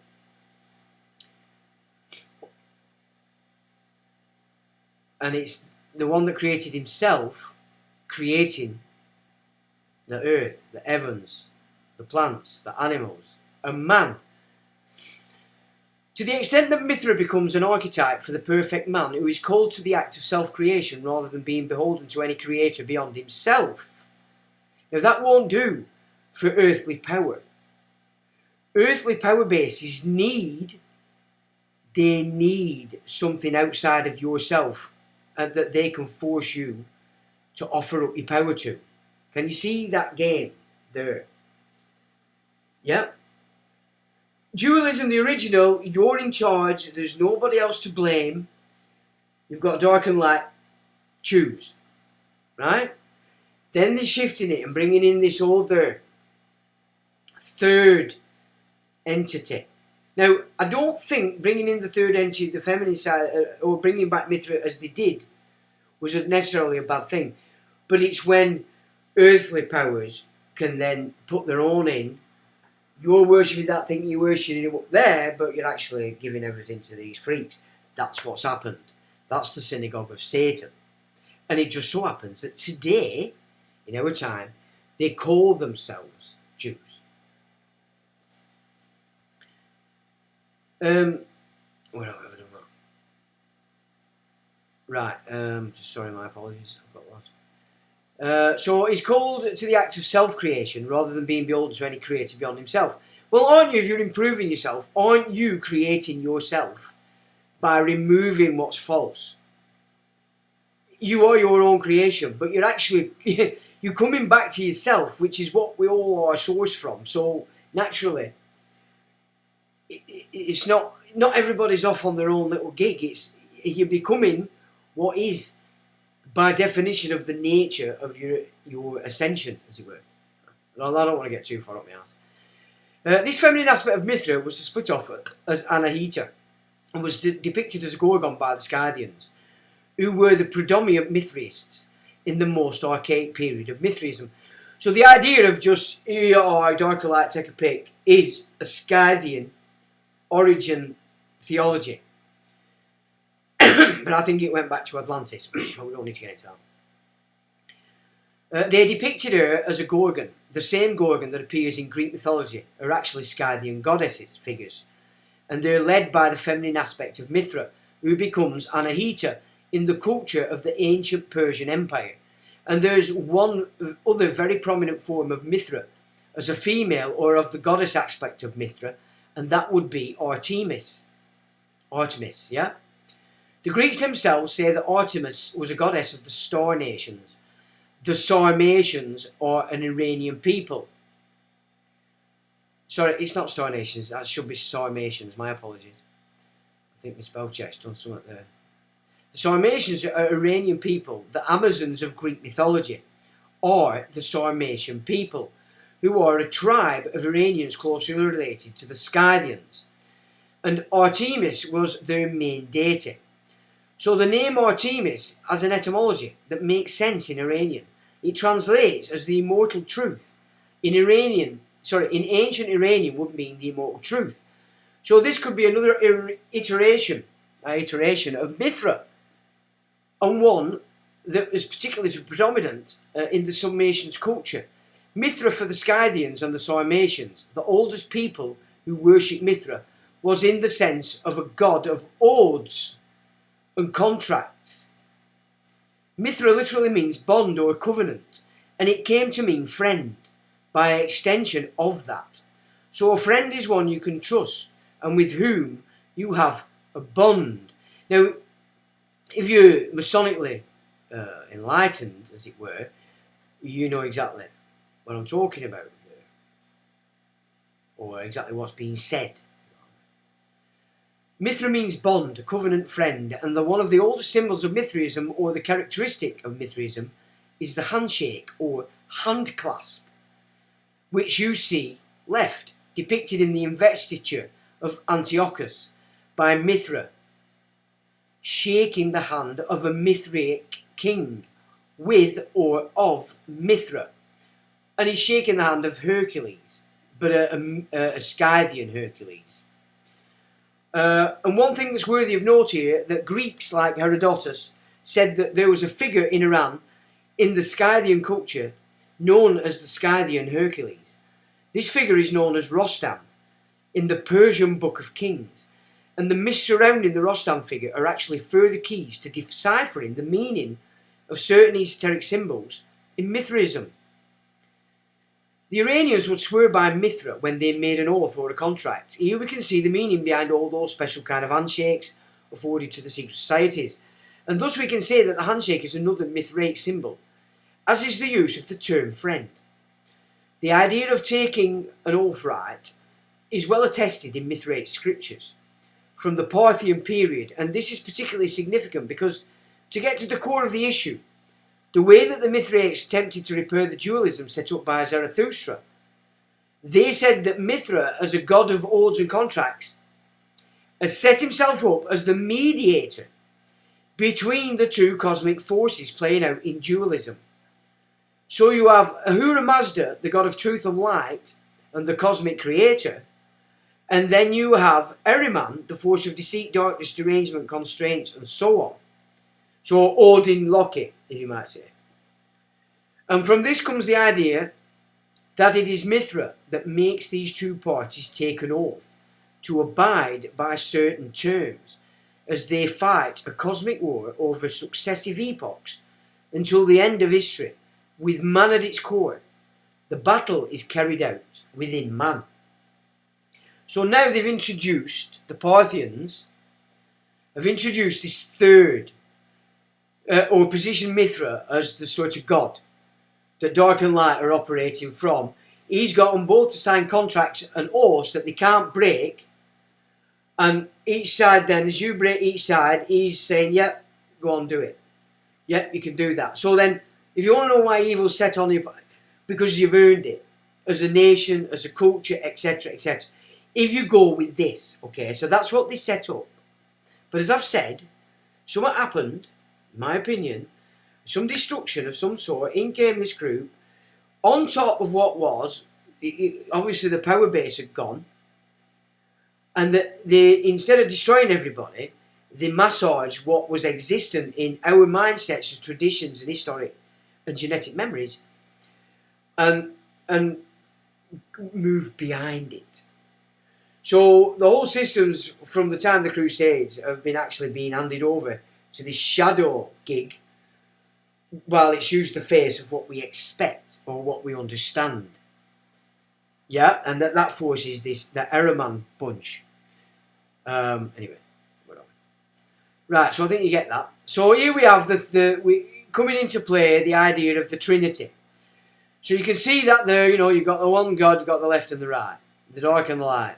Yeah? And it goes through every single culture you've seen all these yourselves, but never understood it, have you? You know what I'm saying? This is what they're all saying. So you can see everything has its same origin, even the Celtic man, even there, everything.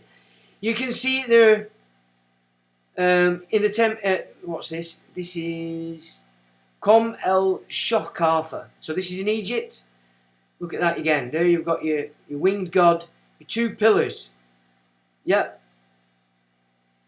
Both working for the man. Left, right hand of God, as we are taught. So it isn't an ancient idea. It were pulled in by the Parthians. Who were the Parthians? We can see now how from an original tradition many changes are brought about as man consistently battles against the adversary, who mimics what is to what appears to be the opposite, or not good, and yet have both the same source. That through these tensions, the battles, the original root becomes diluted, and so the new theology begins to lose all sense of itself. Man moves ever away from the original ritual to suit differing groups of elites of man, male and female, so man I'm using in those terms, until we are left with a script so divisive, all semblance of a common root is lost. And there you can see it there in the Hindu with Shiva, central two forces either side, pillars in Freemasonry. It's everywhere. Everything's based in this. Here you can see it in Konkan, Barsasada in India, petroglyphs, possibly go back to 8,000 years BC. Central figure, two forces. binded to that central figure. And let me just reiterate again in case I'm losing you. Before Zarathustra, the original Mithraic tradition, that central pillar was you. You're the decider which one are you going, because you're creating your version of the image of man in the bigger scheme of things. Does that make sense? Anyway, you can see in the Temple of Set that's being used today. Central pivot, two pillars, two forces. Yeah, and they're equal, aren't they, in capacity? They've put themselves in as this almighty, but ultimately you should be doing that yourself. And it's got the inverted pentagram there, so we know what we're looking at. The sewer, the goat figure, that's the Baphomet. Actually, if you go back to its etymology, it's sewer. It's the sewer. So the sewer is coming to take. And so you could say the root chakra in its sphere has controlled and created and controlled the sacral chakra, which is Islam, and now it's trying to encapsulate the solar side of things, which it's nearly done because the Christians have completely and utterly give up all sense of responsibility for themselves and self-action, self-creation.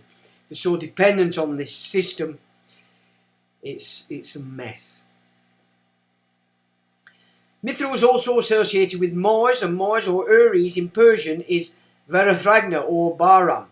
This comes from the most ancient Iranian language and was an avatar of Mithra. So this is where the idea of Mithra as a war god comes into play. Mithra is the umpire. So Mithra's now become the umpire. The light is the umpire between these two forces. But of course, yeah. In the cosmic war between the forces of light and darkness, Mithra is therefore also a god of war, because he is presiding over the cosmic war, and in fact the cosmic war in a way turns on him. And so Mars is depicted as a wild boar. The wild boar was an emblem found within the British Isles, or at least a huge part of her. So first comes, now, so this boar again is interesting. Mars, war.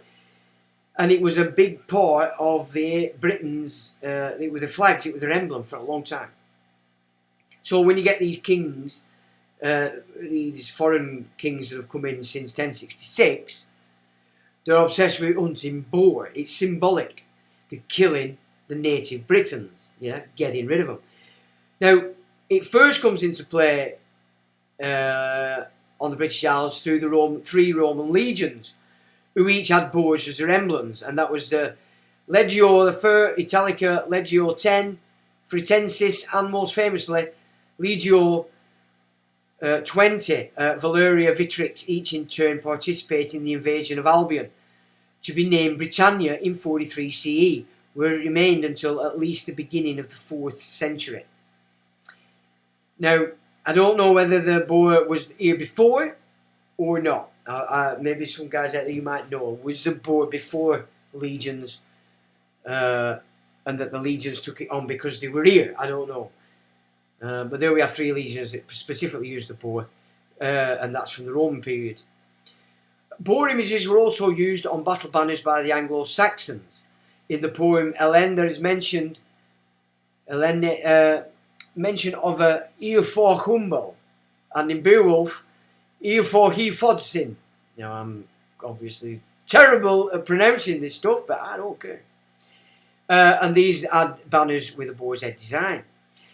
Bahram or Varathragna was an avatar of Mithra, in particular in the guise as an avenger of those who are oath breakers.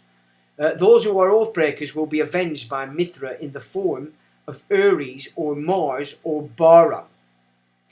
So WEF, UN Security Council, all these fruit bats are operating in the role as an avatar of Mithra, because they're controlling Mars, and so every time it comes, like Japan's being beaten half to death now with earthquakes, and has been for quite some time, that's these fruit bats who have got us to believe that they are actually the upon high, when in fact they are the scum of the earth. Just look at how they treat everybody. So eventually, and And with the Scythian culture, within the Scythian culture, which is the oldest matrix and the most primordial matrix of Mithraism, was an extremely warlike culture. So we were very warlike. They were all, these are people who would scalp their enemies. So, Native Americans, we are of the same stock. We are Aryans in essence, which is why so many of the Native Americans' symbols reflect this Norse system. Okay, now a lot of people say, it's because the Vikings went over there. Well, of course they did. But they got on. They were Indians, spoke English. The Puritans got over there. The first guy they met spoke English to them. So it wasn't that the Vikings had gone over there. This is the tradition in the north held there. So the Native Americans, you're part of the same. We are kindred. It's just unfortunate that we got took over by these fruit bats over here, and then they did the same to you. Well, that's another story, innit? And of course then, because a lot of Native American traditions claim heritage from Atlantis, the Egyptians do, because I don't believe they were the dark race originally, which is probably why Skull tried to leave. But yeah, anyway, Atlantis. It all comes back to Atlantis for me. So I believe the Scythians, Native Americans, and all the other tribes connected were the remnants of Atlantis. That rings true with the original Egyptians too. The wine, hang on, I'm running off there. So they scalp their enemies. They would take the skulls of their enemies and dip them into metal and use them as drinking chalices, and they would drink Amanita muscaria, laced wine. From out of these drinking chalices, and also ale. This is also synonymous with much of the Native American culture which interconnects through the tales of Atlantis. The wine was a later addition in the period of the Roman Empire. The earliest form of the soma drink was some other type of intoxicant laced with amanitas, celebrated by a heavily tattooed people, the Scythians. Scythian tattoos have been reproduced from the archaeological evidence after finding Scythian bodies with tattoos. There was another group seen as shamanic people who had a lot of symbolism and customs in common with the Northern European so-called barbarians, and they're the genuine ones. One so named by the Greeks. So a bunch of people called the genuine ones by the Greeks. And this were actually the Scythians, and they would go on to become known as the Germanic peoples, the Aryans. Right? But this is all Europe, bear in mind, because they were Aryan Christians, not Roman Christians, i.e. through Byzantium, which came into force in the West and started from the time of the Crusades. So, the Scythian cap is pointed, which became the magician's cap in the West, and it's also the basis for the design of stupas. Buddhism evolved from the matrix of Scythian culture, known as the Saka, of how the teaching of Siddhartha Gautama was actually coming out from the Scythian culture, and how Gautama, my spelling's terrible, was really a Scythian who settled in northern India.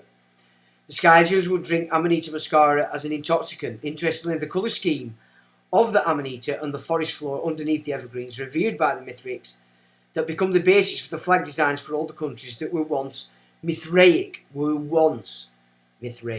Now this ties into the second horse, this colour scheme here. So they're not Mithraeans, but the peoples who took it over, the Saracens, the Muslims, and have continued to use. But they're not anything to do with it at all. The Scythians will drink... right. Consider the second horse I've talked about it, I don't know. If you look at the flag designs of Iran, Kurdistan, Tajikistan and Bulgaria being the original homeland of the Sarmatians, even Hungary, which was later occupied by Turkic Huns, was part of the Sarmatians' heartland. So these countries in the colour scheme preserve the significance of the Amanita in original Mithraic culture, and the rioting outfit of the Scythians, which is not to be found in classical Europe, given that we know the Greeks and the Romans who went around in togas. So it's a completely different attire, isn't it, from the Romans and the Greeks. So it's a different culture. If you look below, you'll see riding outfit with a vest bound by a belt over pants with riding boots, synonymous with the Scythian culture. So there were the horse riders. And swords were very important to this culture, especially sword in stone and sword in earth. Again, Arthur. Yeah, this is where all this stuff comes from. This is why the Angevins had to flatten it and create this fantasy story of the Grail story that everybody swoons over because they think it's Templar. Well, it quite possibly could be Templar because the Templars were Angevins.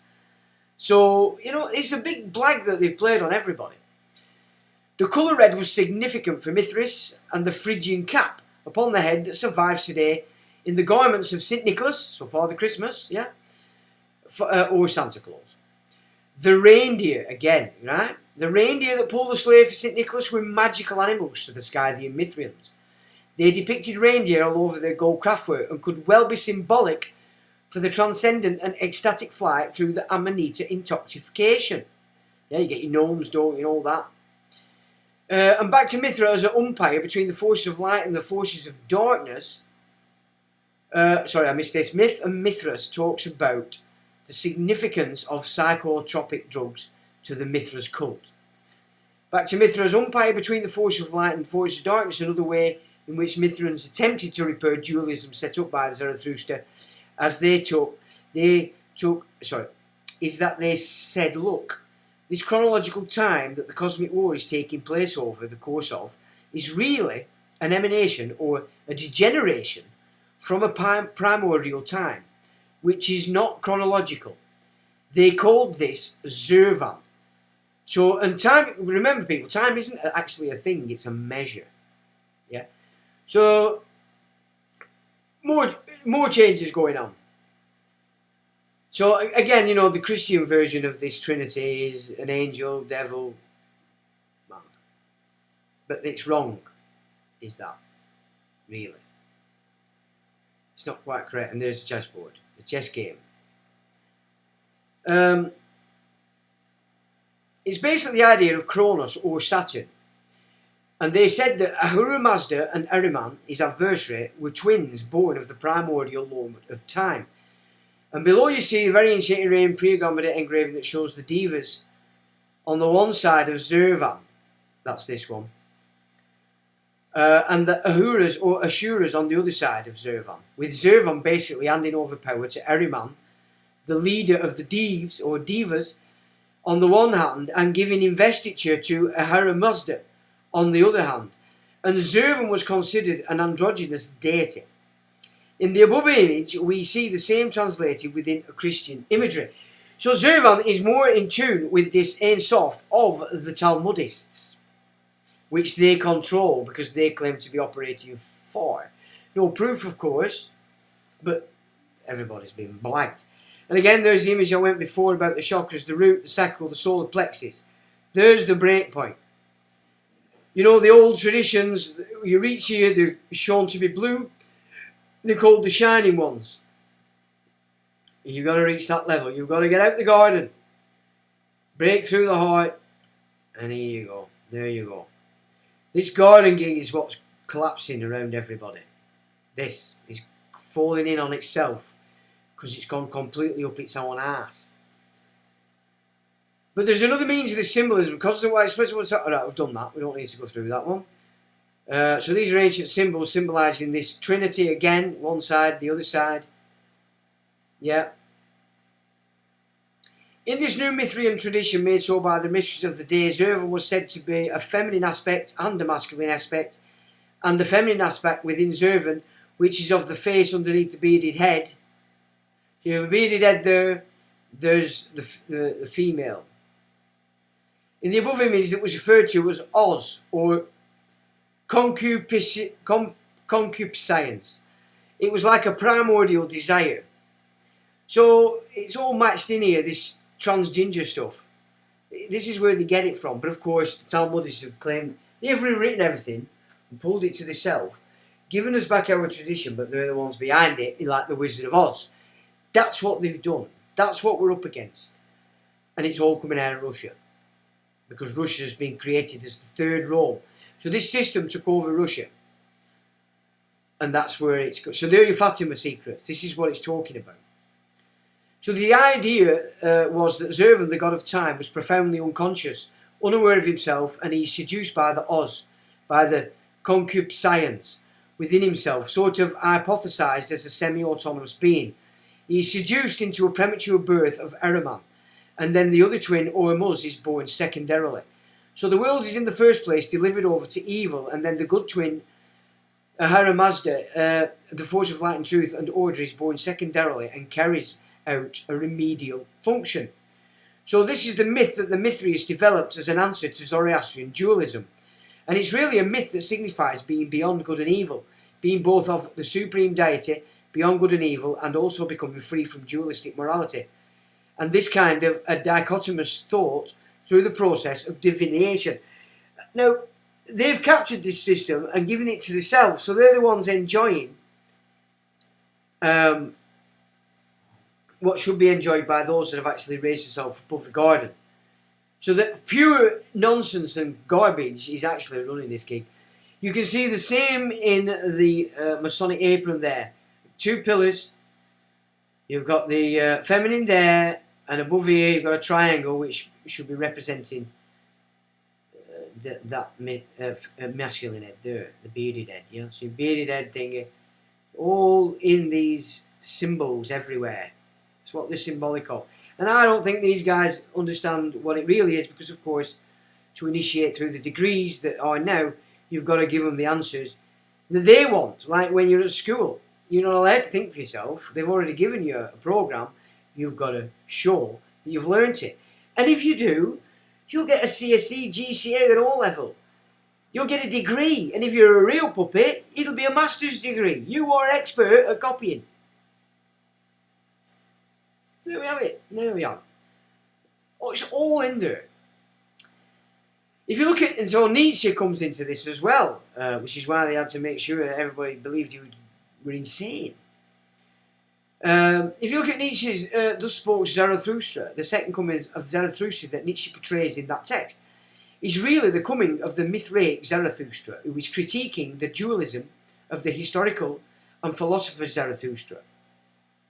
Zervan later on was depicted in this form, adopting some of the iconography of the Gorgons, which again goes back to Scythian culture. And you'll see also the serpent around him. This is an androgynous being. A good resource for understanding the significance of Zervan in Iranian thought is the book Zervan, A Zoroastrian Dilemma by Zana. And I think that one of the major deficits in Western scholarship on Mithraism is that they do not situate the cosmology and metaphysical theology of Roman Mithraism in a context as is presented by Zachary in his book on Zervan. So until you do that, you can't understand, for example, what the bull slaying means. Now this is when it comes into Rome, the same symbol, but you can see you've got Scorpio here, you've got the serpent here, you've got the zodiac signs here.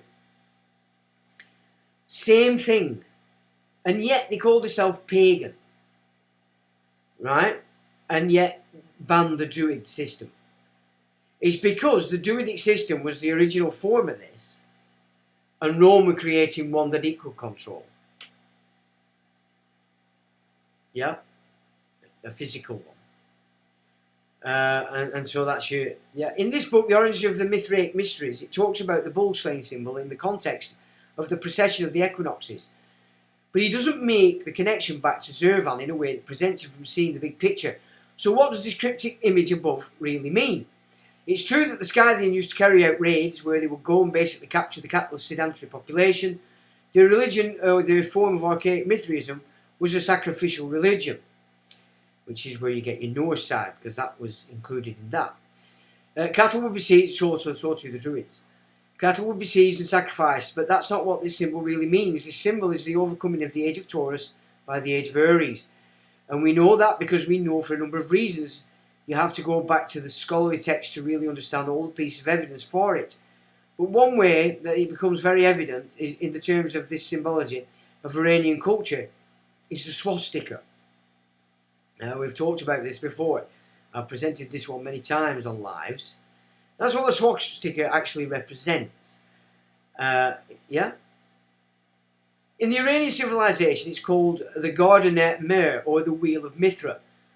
Why would the swastika be called the Wheel of Mithra? The Bear constellation around the pole star at various forms of the year forms the shape of the swastika, and the idea was that Mithra as the umpire, as the mediator between the forces of light and darkness, the twins who are born of the primordial time god, Mithra as the mediator between these forces can ascend like Jamshid to the celestial sphere and overpower the god of time, namely Zervan, Saturn, by grabbing the heavens at the wheel around the pole star and shifting the entire celestial sphere. This is how the precession of the equinoxes was understood symbolically by Mithraists. The 12 constellations of the 7 visible planets were seen as fatalistic forces. They had a kind of archaic power over man, and so they are effectively mediators of Zervan's control over man. So Father Time, Satan. Kronos is Father Time, a god who limits unbalanced creations. That the way to freedom and self-determination is to ascend above the celestial sphere and to grab the heavens by their wheel and become the entity who turns your world. Well, that's your base 3 chakras below the heart. What we are seeing in the symbol of the bull slaying in the age of Taurus to overcome the age of Aries, again Aries Mars was the avatar of Mithra, is as a way of symbolising the turning of Mithra's wheel and the power over fate and the capability to make one's own destiny. If you actually look at the statue of Prometheus at Rockefeller Center, so to the left, you'll notice that he is rising above the sphere of the 12 constellations.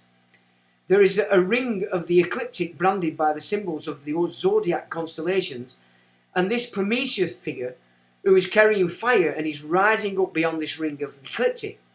The Greeks and the Persians both associated Perseus with Mithra. They said Perseus and Mithra were the same figure at a certain period in Hellenistic history. They said that Perseus stole fire from the gods and brought it down to the realm of mortals and set up the order of the Magi as guardians of the perpetually burning flame. So that's your Statue of Liberty. It's also the Olympic flame that Adolf Hitler lit and has been continuous since 1936 and is then paraded around the competing nations before the Olympics or propaganda extravaganza begin. Now, I got done I got banned on a paper back in the day when it were coming round here, the torch, they parade it round, because I was telling everybody to piss on it to break the ritual. I'm getting piss on it, and it did actually go out, so it broke the ritual. But when they're pulling that Olympic torch around, that's the Olympic flame that Adolf Hitler lit at the 1936 Olympics. And that's why they parade it round all your nations, and you're accepting it. Yes, come in, bring it in, come. I mean, I were all over it when the 2012 Olympics were going on. Piss on it, again. Get it pissed on and put out the ritual. So that's carried on to 1936. So this gig is aspect of the iconography of Mithra, who is a titan, which aligns very closely with the symbolism of the cult of Prometheus, who is a fire-bearing titan. In essence, you have this Mithraic response to Zoroastrianism, and this is not only an ideological level, it's also on a political and military level. This conflict between Zoroastrianism and Mithraism exploded in northeastern Iran at the period where the Median kingdom reached the edge of the Scythian realm. The Scythians are up here in Central Asia and the Caucasus, and at a certain point around 600 BC, the Median kingdom pushed up to the borders of the Scythian realm, and the Medes in this area had adopted Zoroastrianism and were becoming crusaders for it. So that's just a bit of imagery there as to what he's just said there. They sent out the king who was Zarathustra's patron. They sent out a crusader champion, his son Esfandiar, to convert the Scythians forcibly to Zoroastrianism. This is where you get the Iranian national epic, the story of Rostam and Esfandiar. The champion Rostam goes to battle against a crusader for Zoroastrianism. And in this battle he's assisted by his father, who's a Mithraic magician, who calls upon this figure, Seymour, to teach him how to create certain magical arrows that slay the Zoroastrian crusader, Esfandiar. This is of importance in the sense that Rostam was from the Indo-Scythian kingdom. He was from an area in southeastern Iran known as Karmania, or because the local language vacillates between K and G, which is an alternative dialect, it was known as Karmania or Germania, and also as Sistan. So there you go. This is Rostam. This figure here. Rostam was uber Viking. Uber Norse in his appearance and iconography of him comes to fight against the Zoroastrian crusader, and he calls upon this magical bird of his sorcerer father below to help him defeat the crusader. The symbolism of this bird originally is that it has a wolf's head, wings and a serpentine body. So this Simurgh could be connected to the symbolism of Fenrir in Norse mythology. We must consider this because Tyr, as he is attempting to bind Fenrir, swears with his right hand, which is bitten off by Fenrir, and Fenrir is subsequently bound until Ragnarok, at the end of the world. And so Tyr has only the left hand free. This hero, this champion, who is identified by the Greeks as Ares and by the Romans as Mars, just like Mithras, he's left with his left hand as his right hand is bitten off by Tyr. And there's the same symbolism of Mars or Ares at Adrian's villa. So Roman, you see it's all this Roman stuff, this as well. The designation left-hand path in the Indo-Aryan tradition refers to the path of worshipping the Asuras or Ahuras rather than the Devas. It's an inversion of Orthodox Vedic religion with Mithra, like Prometheus, as an Ahura, and so somewhere encoded in this symbolism of Fenrir biting the right arm of Tyr is an understanding of the Mithraic figure as the bringer of the left-hand path. And interestingly, we have this named here in Persian as it survived in the Iranian tradition as the arrow that's let loose by Ares, the archer, or Arash, or as the Greeks would pronounce it, Ares, is a Mithraic figure who is famous for having loosed a magical arrow that defined the boundaries of the Aryan realm. And so the arrow of Arash is called Tistria, Tyr, which is of course the rune for Tyr. So there's the rune. Yeah, so, which came first? The runes or Sanskrit? The runes came first. I doubt this is an incidental connection, and this Tyr was associated with the dog star, again evoking Fenrir. Tyr is the figure most closely associated with Turgon, or the summer solstice, when people pray for the coming of rain. They pray to the dog star, so again you have a Tyr association with the canine.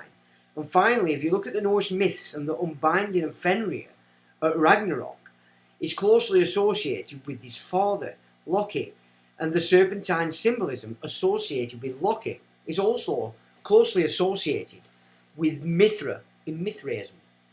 And there you've got Tyr and Fenrir, bound until in Ragnarok when Fenrir pretty much kicks everybody's asses, gods and all. Mithra is basically an archetype that precedes the kind of differentiation we see in the Norse religion between Tyr and Loki. It's as if the god of truth and justice and all's Tyr and the trickster figure Loki have been split off by the Norse branch of the Indo-European family from a more primordial archetype of Mithra, who is both a god of truths and oaths and contracts and also a trickster figure, associated with the powers of darkness and perhaps not so much a later synthesis of these two different figures in a perverse way, but it's the more primordial form that's been sort of disassociatively differentiated by the Norse, because Mithra Varuna occurs in the older Sanskrit texts as an Ashura as opposed to the Devas. So the left-hand path is as old as that it was present in the Aryan tradition from the beginning, reflected in the myth of Fenrir, who is a figure that binds together Tyr and Loki. The serpent symbolism that you see in Loki is closely associated with Mithra through the synthesis of Mithra with Nargal, who was a god of the underworld in the Assyrian and Babylonian culture. And even before the founding of the First Persian Empire, you had the synthesis of the cult of Mithra on the part of the Medes with the cult of Naru. The Medes were formerly called by everyone Aryans, but when the Colchian woman, Medea came from Athens to the Aryans, they changed their name, like the Persians did after Perseus, son of Perseus and Andromeda. This is the Medians' own account of themselves. So as the Medes took over the Babylonian and Assyrian world, they identified Nergal with Mithra, and this re-emerges again in the Iranian national epic in the figure of Zahak. Zahak, who is the king with two serpents sprouting from his shoulder. He is a black magician whose serpents are said to feed on human brains, which is an allegory to the effect that he is a perverter of people's thoughts. And from a Zoroastrian perspective, that would be true if we were dealing with a Mithraic magician. So there he is, a bit oriental. So you can see he even flies over there. The Medes were formerly called, I've done that.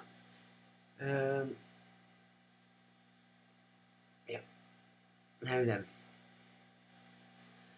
So the Zahak figure is in relation, a reiteration of this dark aspect of Mithra, and as it identified with the Nergal, who was again the god of war.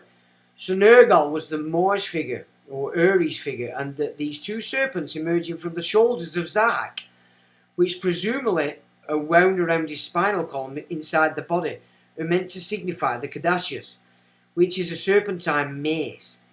Zahak has his skull crushed by a hero Ferdun using a bull-headed mace. He is the bull slayer.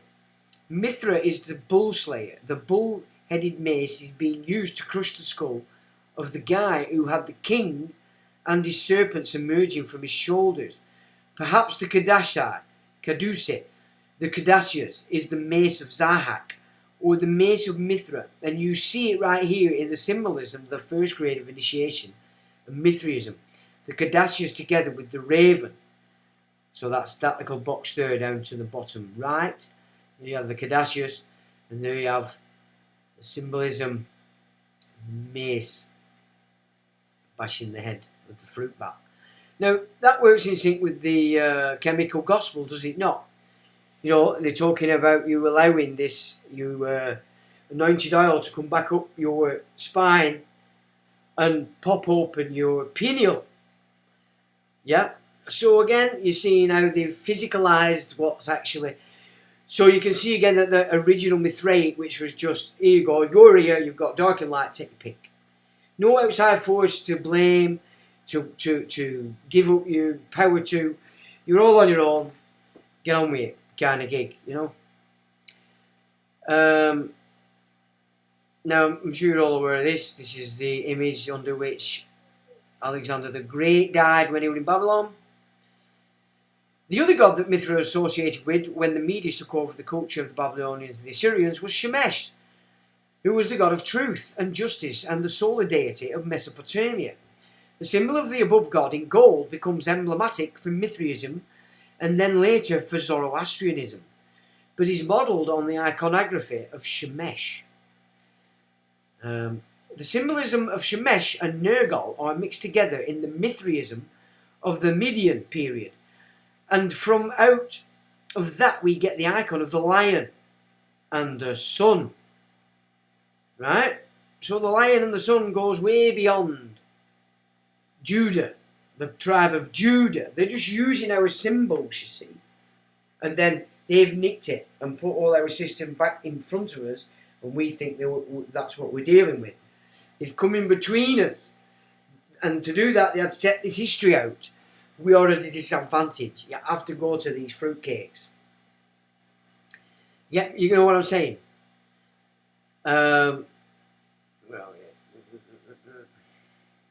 Which is, this is the Iranian national symbol. Can you see why they want to attack Iran? Can you see why they have to do it? This symbol, which has been critically reinterpreted as all kinds of things, up until included Imam Ali in Shiism. This is basically Nergal and Shemesh symbolism appropriated by Mithraists to depict Mithra the lion, the sun being an archaic depiction of Mithra. One of the worst distortions of history is the claim that the Achaemenids, the rulers of the First Persian Empire, were Zoroastrians. There is no evidence that the founder of the imperial Iran was a Zoroastrian. Cyrus the Great, who the Synagogue of Satan have cited to be Cyrus the Great, Donald Trump. That's the symbolism they give him. Cyrus the Great, and they're saying he's going to emancipate them, like he did for the Second Temple build after they'd been captured in Babylon. Cyrus the Great, Donald Trump, does refer to Ahura Mazda or to Zarathustra anywhere. He doesn't, right? So he wasn't a Zoroastrian. He is a methodic solar lotus inscribed on his tomb. He gives instructions for the horse sacrifice to take place at his tomb once every month. Sacrifice of animals in general are prohibited by Zoroastrians. So he was not a Zoroastrian. Cyrus the Great went around his empire building temples to Anahita, the consort and mother of Mithra. His investiture was in the temple of Anahita, and subsequently the crowning of all the Achaemenid kings took place in the temples to Anahita. There you go.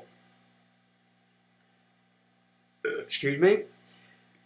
There is also a claim that Cyrus was anything other than a Mithra, and also of his successors, particularly Darius the Great. Darius the Great uses the name of Ahura Mazda in his various inscriptions.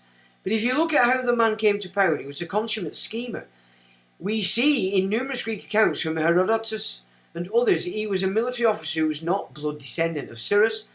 Darius used numerous stratagems and duplicitous tactics in order to attain power, and then he carried out a military coup d'etat and the suppression of 19 rebellions across the country, again employing tactics that depart very drastically from any kind of orthodox Zoroastrian ethics. Darius lies about having killed the figure Gautama, so that's the Buddha, who ruled the empire for 6 months after the death of Cyrus the Great. He actually let Gautama go. Gautama being a Scythian or Scythian magus who winds up in northern India under a false identity and becomes Gautama Sakyamuni, the Scythian sage. Darius did that because Darius philosophically identifies with certain aspects of the teaching of Gautama, which are Mithraic in nature, but he believes that he would be ruinous as an emperor, but he's given a second lease on life as a philosopher. Okay, so there's Gautama, there's Pyrovelis, Anaxis and Heraclitus. There is comparison between the fragments of Heraclitus and the oldest teachings that are attributable to Gautama. It can be argued that Darius the Great extended an invitation to Heraclitus of Ephesus to come and be the court philosopher of the Archimenides, and thus show that he had the philosophical motivation for sparing Gautama's life, despite his extremely brutal treatment of the other rebels. So this man employs noble lies and stratagems to come to power, and he does it on the basis of Mithraic philosophy that you see also reflected in the fragments of Heraclitus. Heraclitus took refuge in the temple of Artemis at the end of his life. Artemis was an Amazon goddess of the Iranian Sarmatians, who represents the split-off feminine aspect of Mithra. It is doubtful that Darius the Great was a Zoroastrian. He was a Mithraist. Now that's the guy... hang on. So this is just showing tombs of these Persian imperial boys. Darius II, Artaxerxes, Darius the Great, and the tomb of Xerxes the Great. Xerxes, the guy, of course, the Spartans fought against. The major next figure in the Achaemenid dynasty is Xerxes, who wasn't a Zoroastrian despite him evoking such in his inscriptions. The man actually carried out human sacrifices of both male and female virgins on the way to Greece. He was sacrificing animals and engaging in some of the darkest practices associated with the Nargal cult that had been assimilated into Mithraism. But this is another Mithraic leader in the period, so the idea that the Achaemenids were Zoroastrians is an historical inaccuracy. So this is Ahriman mixing himself in all the time, or the devil as everybody today calls him, Iblis, if you're a Muslim. When we see Mithraism emerge as the dominant theology and theology of Parthia in Iran, it's not that some Zoroastrianism has been replaced by Mithraism. It's just that the more archaic form of Iranian religion has dispensed with these sorts of useful pragmatic employments of Zoroastrian theology. One thing that shattered topical adherence to Zoroastrianism and the promulgation of a nominally Zoroastrian discourse was the Greek colonization of Iran for 150 years from the time of Alexander, and then on through his generals who divided up the empire, particularly General Seleucus, who took most of Iran. So one can imagine how if a Greek polytheistic pagan culture is colonising Iran, how a more pagan figure like Mithra would come back into prominence. And it's in this period where the identification of Mithra with Perseus becomes particularly significant. So you can see now that the Greeks, after Alexander, are importing their own pantheon significant figures. And there's Perseus with Medusa. In fact, of the Parthian Mithraeus, this is one of the symbols of the grades of initiation. That's below again. This is another one. The other one we saw, the first one there. This is this. I'm not sure what number it is. In fact, of the Parthian Mithraeus, it's one of the symbols of the grades of initiation. Below this symbol of the greater of the Persian in the 7 grades of Mithraic initiation, the 5th grade as the harpy sword of Perseus as one of its symbols, and you see that its identification of Perseus with Mithra becomes so significant to the Parthians. So I quite like the Parthians. The Parthians have Pegasus printed on one side of the coins at the various Mithridate or Merdad kings given by Mithra. Merdad means given by Mithra or Mithra's justice. Mithridate is the founder of the Mithric Empire of the Parthians, and this chap becomes the dominant rival to Rome. This leader sets up something called the fleet of the Cilician pirates in the eastern Mediterranean and uses this as a black ops navy against the Roman Empire. This is the same set of pirates that took riches from Spartacus and failed to provide the ships. It's commonly believed that Mithraism spread into Roman Empire because Roman soldiers fighting against Iranians had a kind of conversion experience. The Roman deity of Mithras appears in the historical record in the late 1st century AD and disappears from it the late 4th century AD, just as the Talmud was moving from the oral to the written word. Unlike the major mythological figures, and also Rome's turning, the second Rome's being born, the church. Unlike the major mythological figures of Greek or Roman religion, such as Jupiter and Hercules, no ancient source preserves the mythology of the god. All of our information is therefore derived from depictions on monuments and the limited mentions of the cult in literary sources. The temples of Mithras were always an underground cave featuring the relief of Mithras killing the bull. This Pteroktony is also known today, appears in the same form everywhere but with minor variations. Other standard themes appear in the iconography. Many Templar chapels were formed, either underground or in caves. The cult was all male. There was 7 degrees of initiation, with different ritual meals associated with each degree. The modern day study of Mithras begins just before 1900 with Franz Cumont's text at Monuments. This 2-volume work collected all the ancient evidence. Cumont presumed that Mithras was merely the Roman form of the ancient Indo-Persian deity Mitra or Mithra. In the mid-50s, Cumont's pupil Martin von Masseren published a new collection of monuments, the Simrim, which added the archaeological discoveries of the past 50 years, but also highlighted how poorly the archaeology supported Cumontian theory. At the 1971 International Conference on Mithraic Studies, Cumont's theory was abandoned in favour of Roman's origin for the cult. M.J. Vermasseren rejected Cumont's theory in 1975. I've put the book underneath as well as a PDF. You can get that. The ancient writer Justin Martyr referred to one of the ritual meals of the cult as being parody of Christianity. In some speculative passages, Cumont sometimes tried to interpret some of Mithraic ideas into Christian terms. Consequently, various modern myths came into being. This appears as fact in older scholarly literature and sometimes in non-specialist academic literature, even today. For the most part, these errors appear in non-scholarly literature. The main conduit for the spread of Mithra into the Roman Empire came through the Cilician pirates, who were operating as black ops navy for Mithridates, who hated Rome, the first, and Mithridates the first. And the reason they adopted the skull and bones, or crossbones, as their standard is because it's a reference to his overcoming of the Lord of Time and Fate.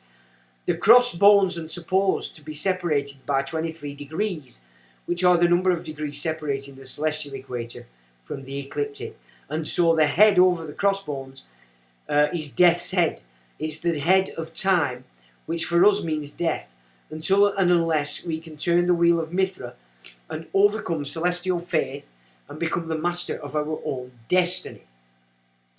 The skull and bones crossbones symbol came from as first flown by the Cilician pirates, and then it's wound up on poison bottles because Mithridates VI, who set up a kingdom on the Black Sea at Pontus, Mithridates VI was famous for his use of poison to assassinate his enemies.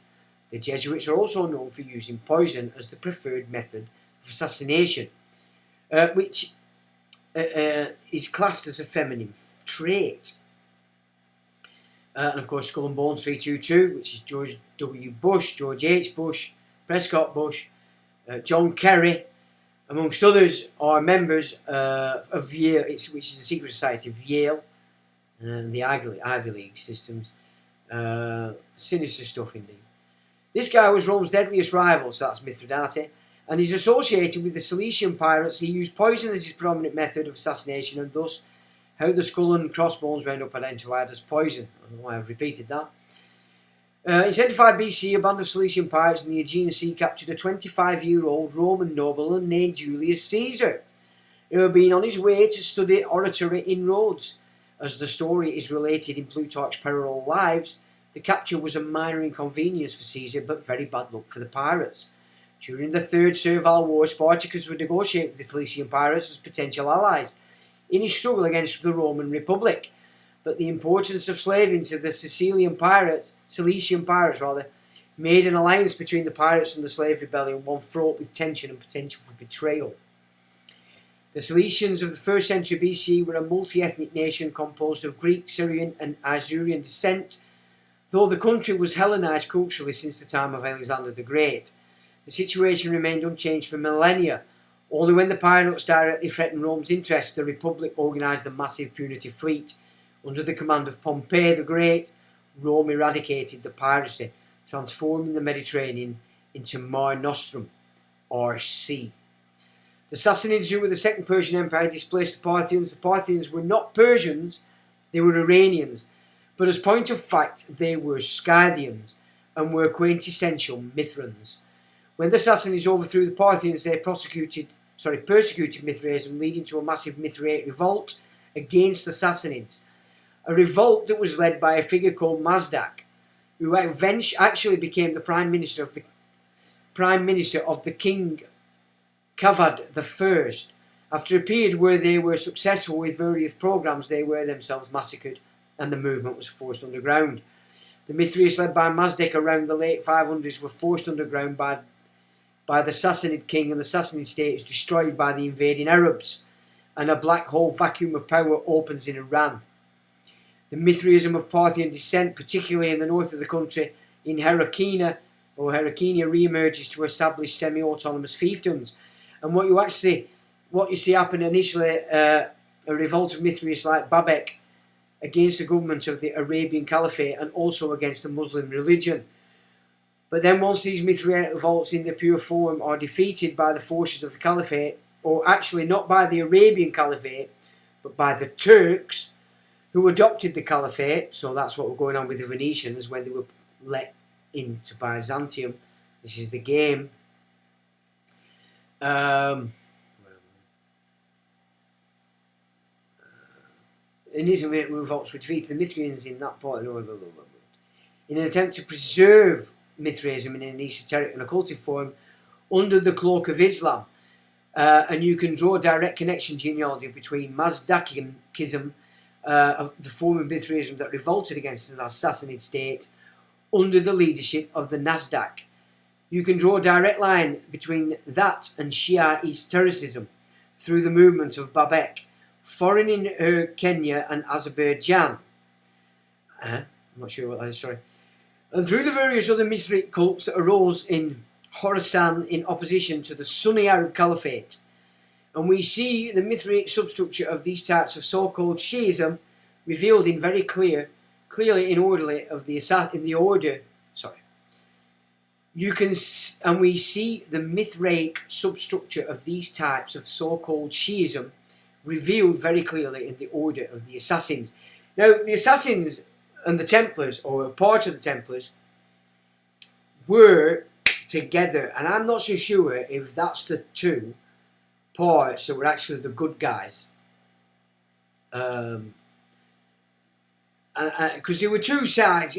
Templar became, and I think there's quite possibly that there were a big bunch of the Templars and the Assassins that were actually trying to do the good stuff, and they were the ones that were really getting shafted because they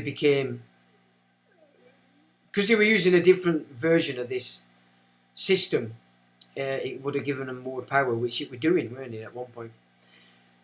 So the Ismaili sect of the seven or Shi'isms, whose seventh symbolism again goes back to the seventh grade of initiation, the seven planets in Mithraism, are Shiites or the Ismailis that fight a resistant battle against the Turks and the Mongols.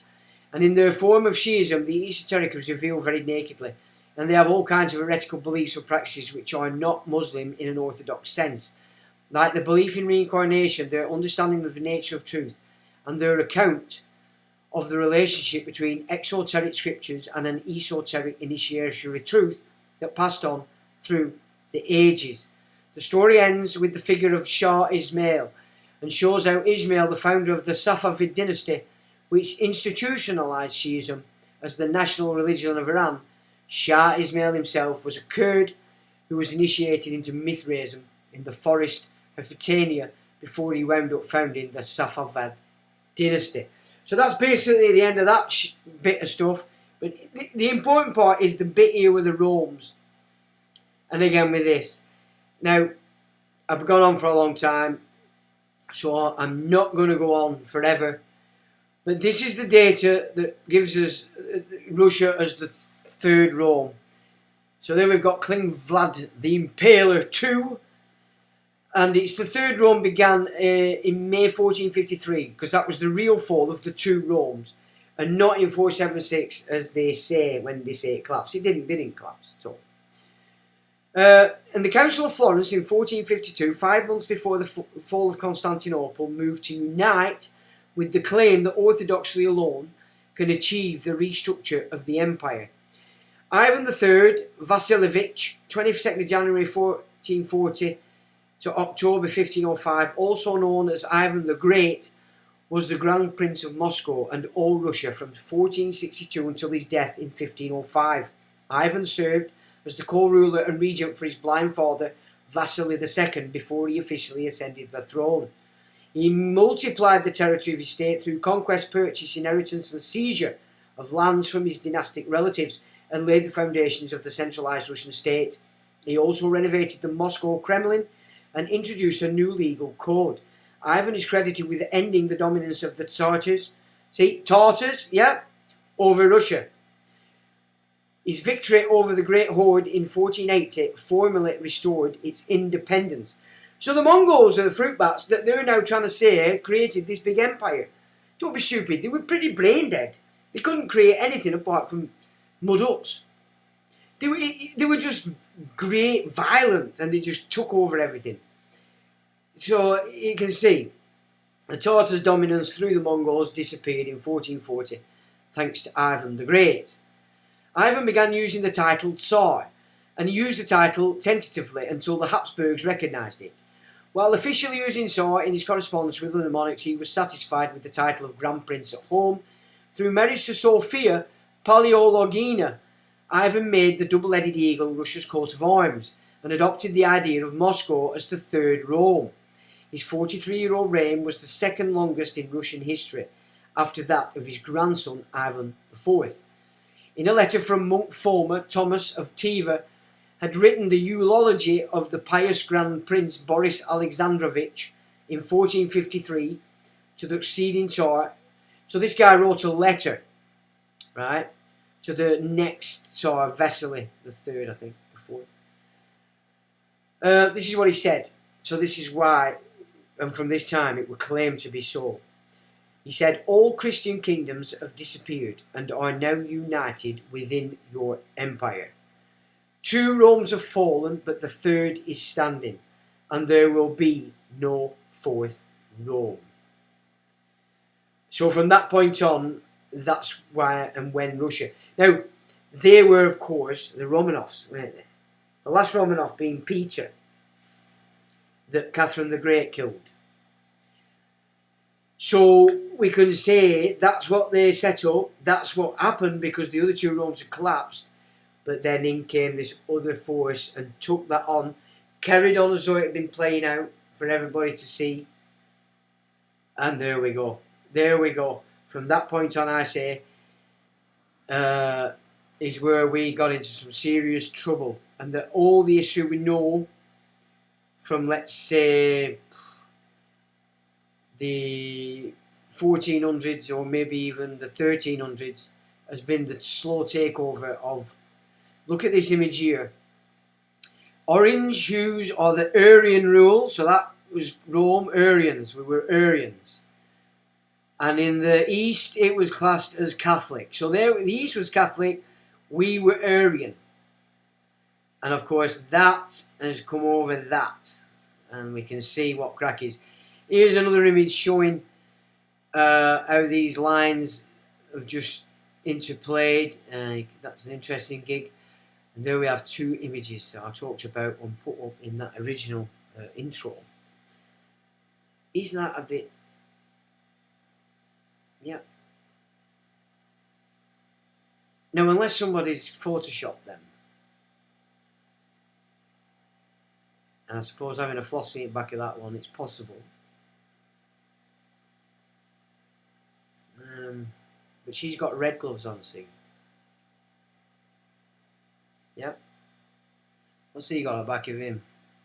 Fat fingers. Not a lot from look at that. Interesting. She's got red gloves on, look. That is very interesting. So I think somebody's probably moving heads around. It could be that, actually. So maybe that needs a little bit more investigation. In case it's a bit of a... Could be. Anyway, there we go. There's a bit of data, and then you can just...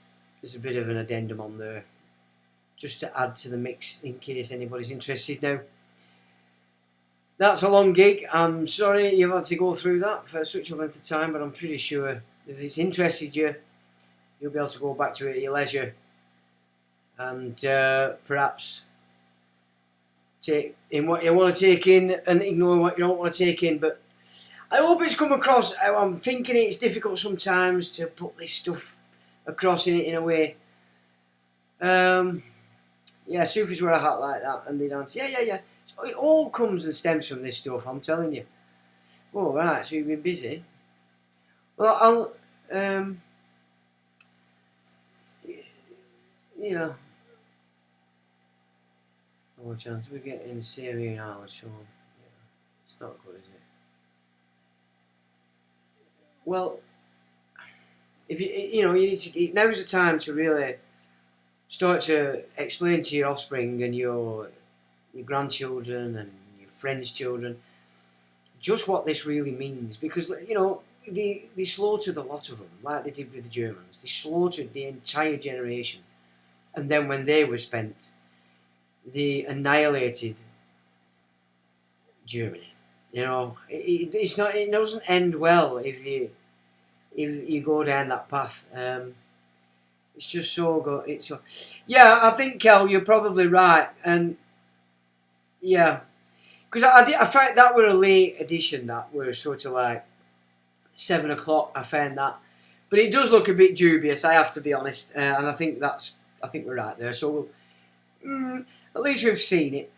So maybe I should have. But I was just putting everything together. So my bad. So I think you're quite right now. All wrapped up in the Gaia show. The bonfire's got to do with harvest end time. Sure. Check hands on the photo. Yeah. Well. Okay. Damn. Now I have to listen at work. Schedule will change. Lewis says your research is actually so good, top level. To be honest with you, I've got to be fair. This guy Jason.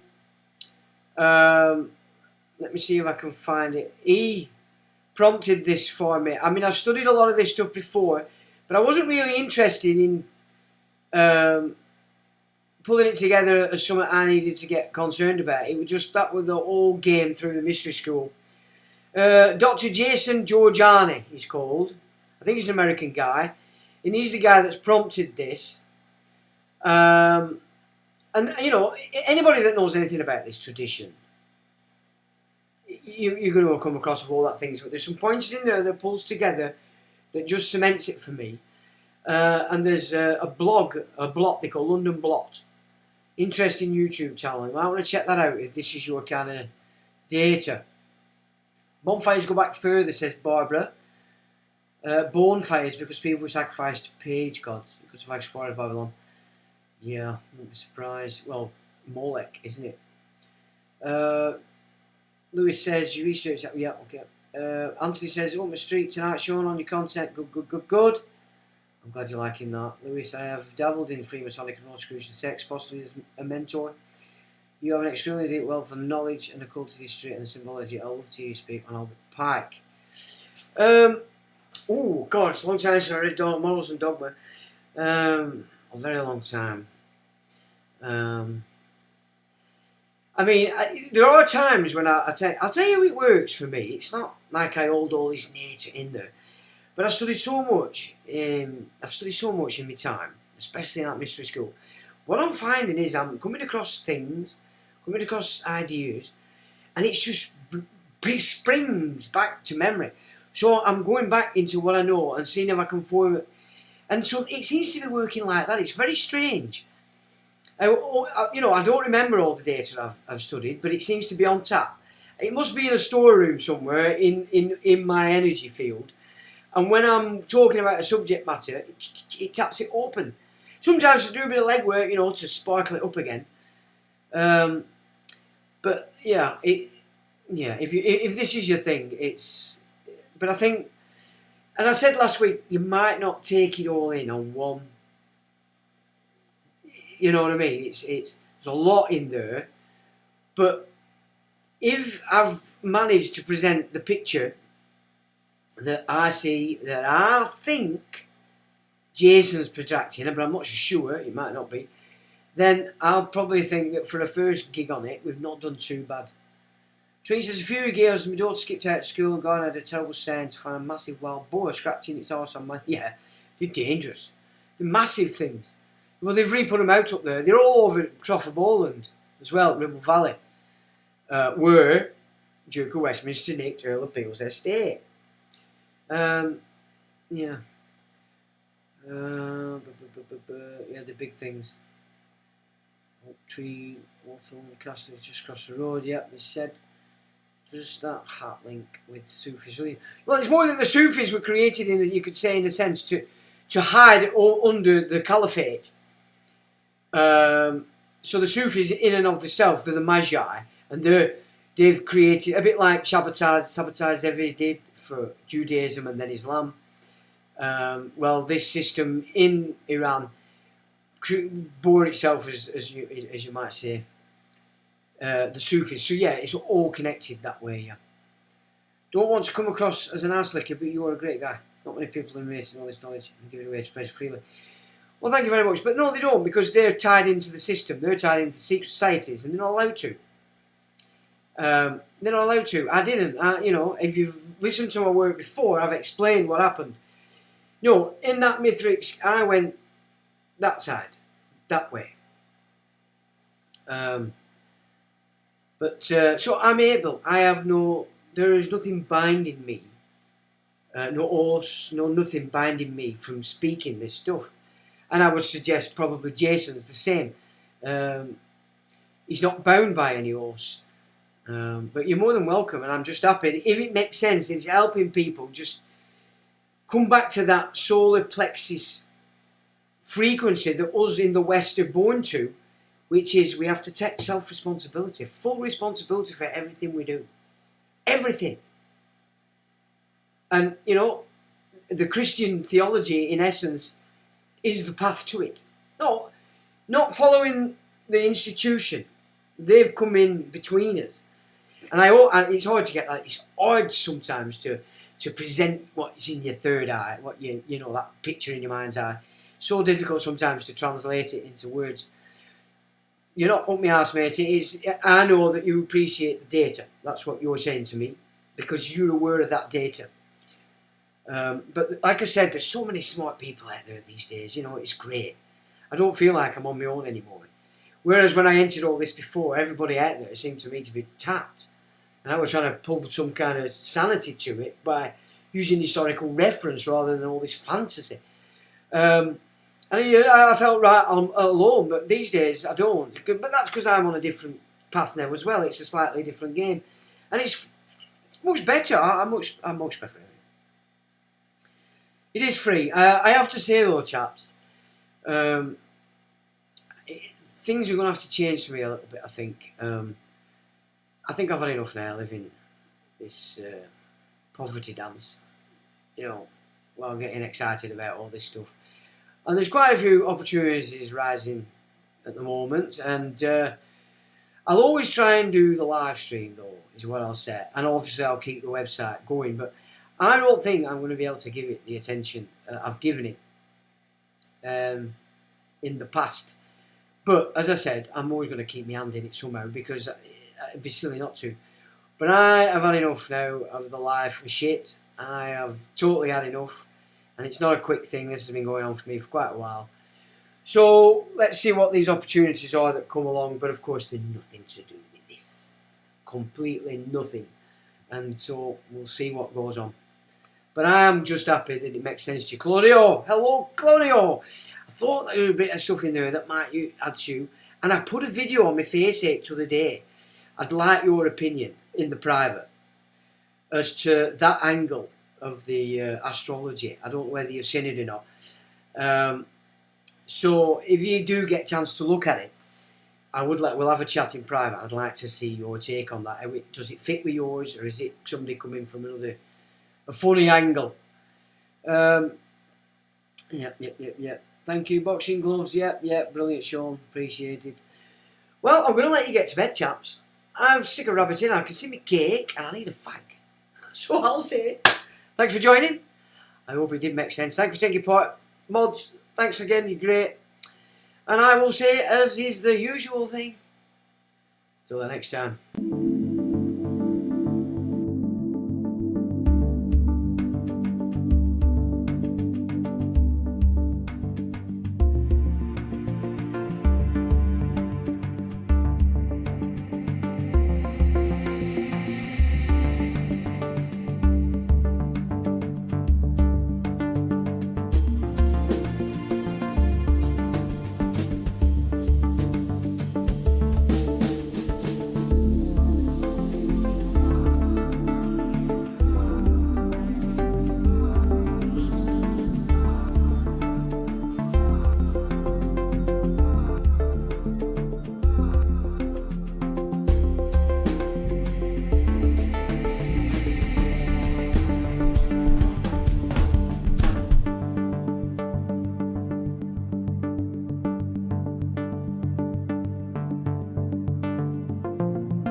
electronic engineering.